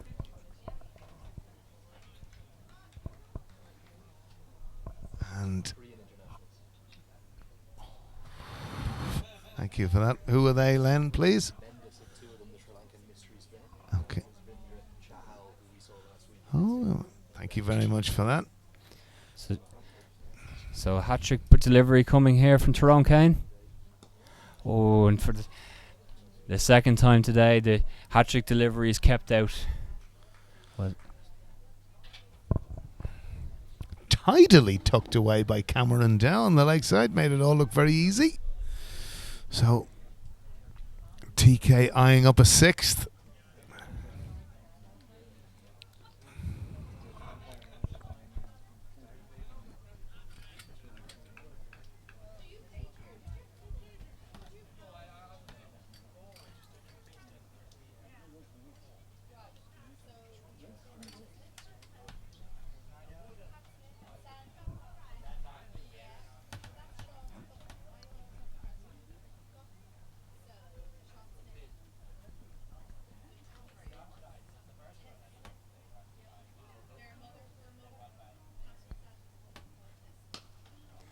There's a shot. Stand and deliver.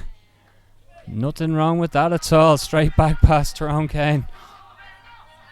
Fantastic shot that from Cameron Dow.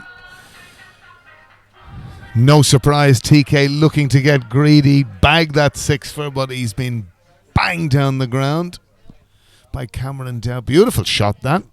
Unbecoming of a number 11, but all these lower order batsmen getting better and better now. Oh, he's got away with one there. Just hit off the back foot. Managed to avoid going onto the stumps.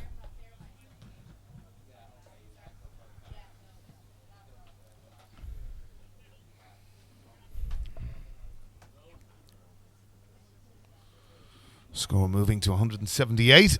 Cameron Dow on 7. Jacob Mulder yet to face.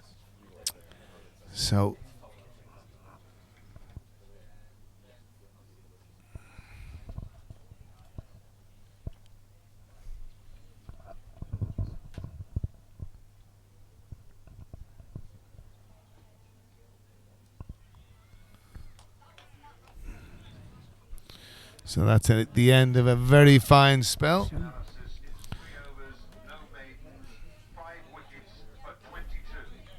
You may have heard over the PA system in the background there. That's 3 overs, no maidens, 5 for 22 from Tyrone Kane. Fantastic figures in a T20 match. TK has a habit of taking wickets. He's done so today. 5 for him as the Lightning look to really make life easy for themselves here in the finish. We're into the final over with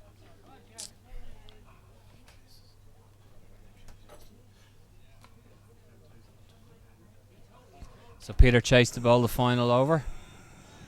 too many to score.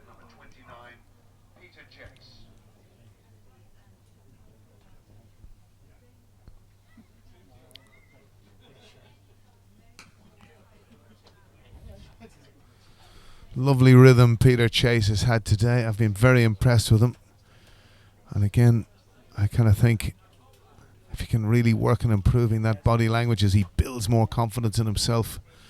He's done really well this season for the Lightning and for Ireland, and looking to establish himself as a major figure in the team moving forward.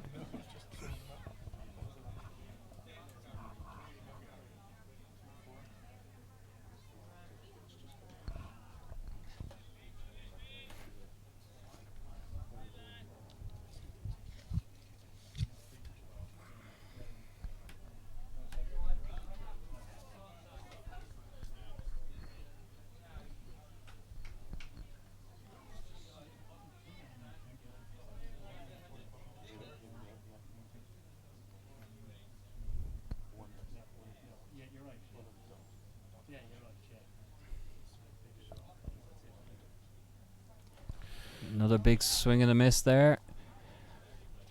Jacob Mulder trying his best to finish on a high, get some runs for himself. Yet to get off the mark, unfortunately, for himself. Good slower ball that from Peter Chase.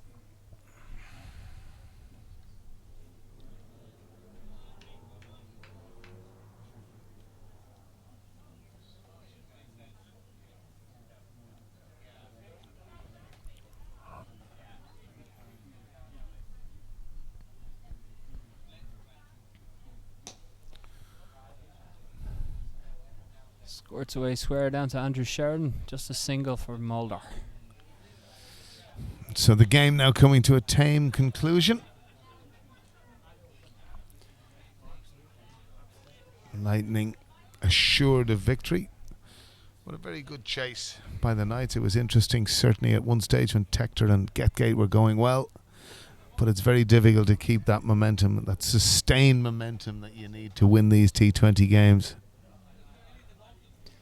And again, very well bowled from Peter Chase following Cameron Dow, which is a tactic that I know they've been looking to do. And the better Peter Chase gets at that, the better he will become. Because these are the types of skills that you need in this format of the game. Very, very tough for bowlers. It is tough for bowlers in this format, but this will be the last delivery of the game. Peter Chase to bowl. And just says hello to James Cameron Dow. And that's it. A victory for the Leinster Lightning by 27 runs over the Northern Knights. In this, the second game of the IP20 Festival at Pembroke Cricket Club. A fantastic batting performance from the Leinster Lightning, led by the partnership between Singh and Andrew Balbirnie, brought them to 207, and a very, very good bowling performance. Just the batting performance between Shane Getgate and Harry Tector, which brought them back together. And let's look down the list. Northern Knights be very disappointed to lose Nigel Jones so early. James McCollum really never got going, nor Markadair. But the thrilling part of the innings for the Northern Knights was that partnership between Getgate and Tector, adding 80, and again at strike rates that were very, very good. Adam Dennis chipped in a wee bit at the end, but they were really always behind the 8 ball and finishing on 180 for 9 in response to the Lightning's 206. So a very good win. A very good win for the Leinster Lightning. And so we have the bowling figures there from the Leinster Lightning. Shared out 7 bowlers used in total, but the pick of the bowlers at the top there, Tyrone Kane, his 3 overs, not bowling his full complement, but taking 5 for 22. Fantastic figures for Tyrone Kane. Peter Chase bowled his 4 overs, took 1 for 24. George Dockrell, the skipper, taking 2 for 33 off his 4 overs, and Eddie Richardson taking no wickets for 27 off his 3. Singh went for 32 off his 3 overs. Fionn Hand bowled 2 overs on debut for 19 runs, and Andrew Sheridan bowled just a 1 over that went for 17. All in all, though, a comfortable victory for the Leinster Lightning. They win by 27 runs and take victory in the second game on today's first day of the IP20 Festival here at Pembroke Cricket Club. We'll hand over now to Andrew Leonard to sum up today's action.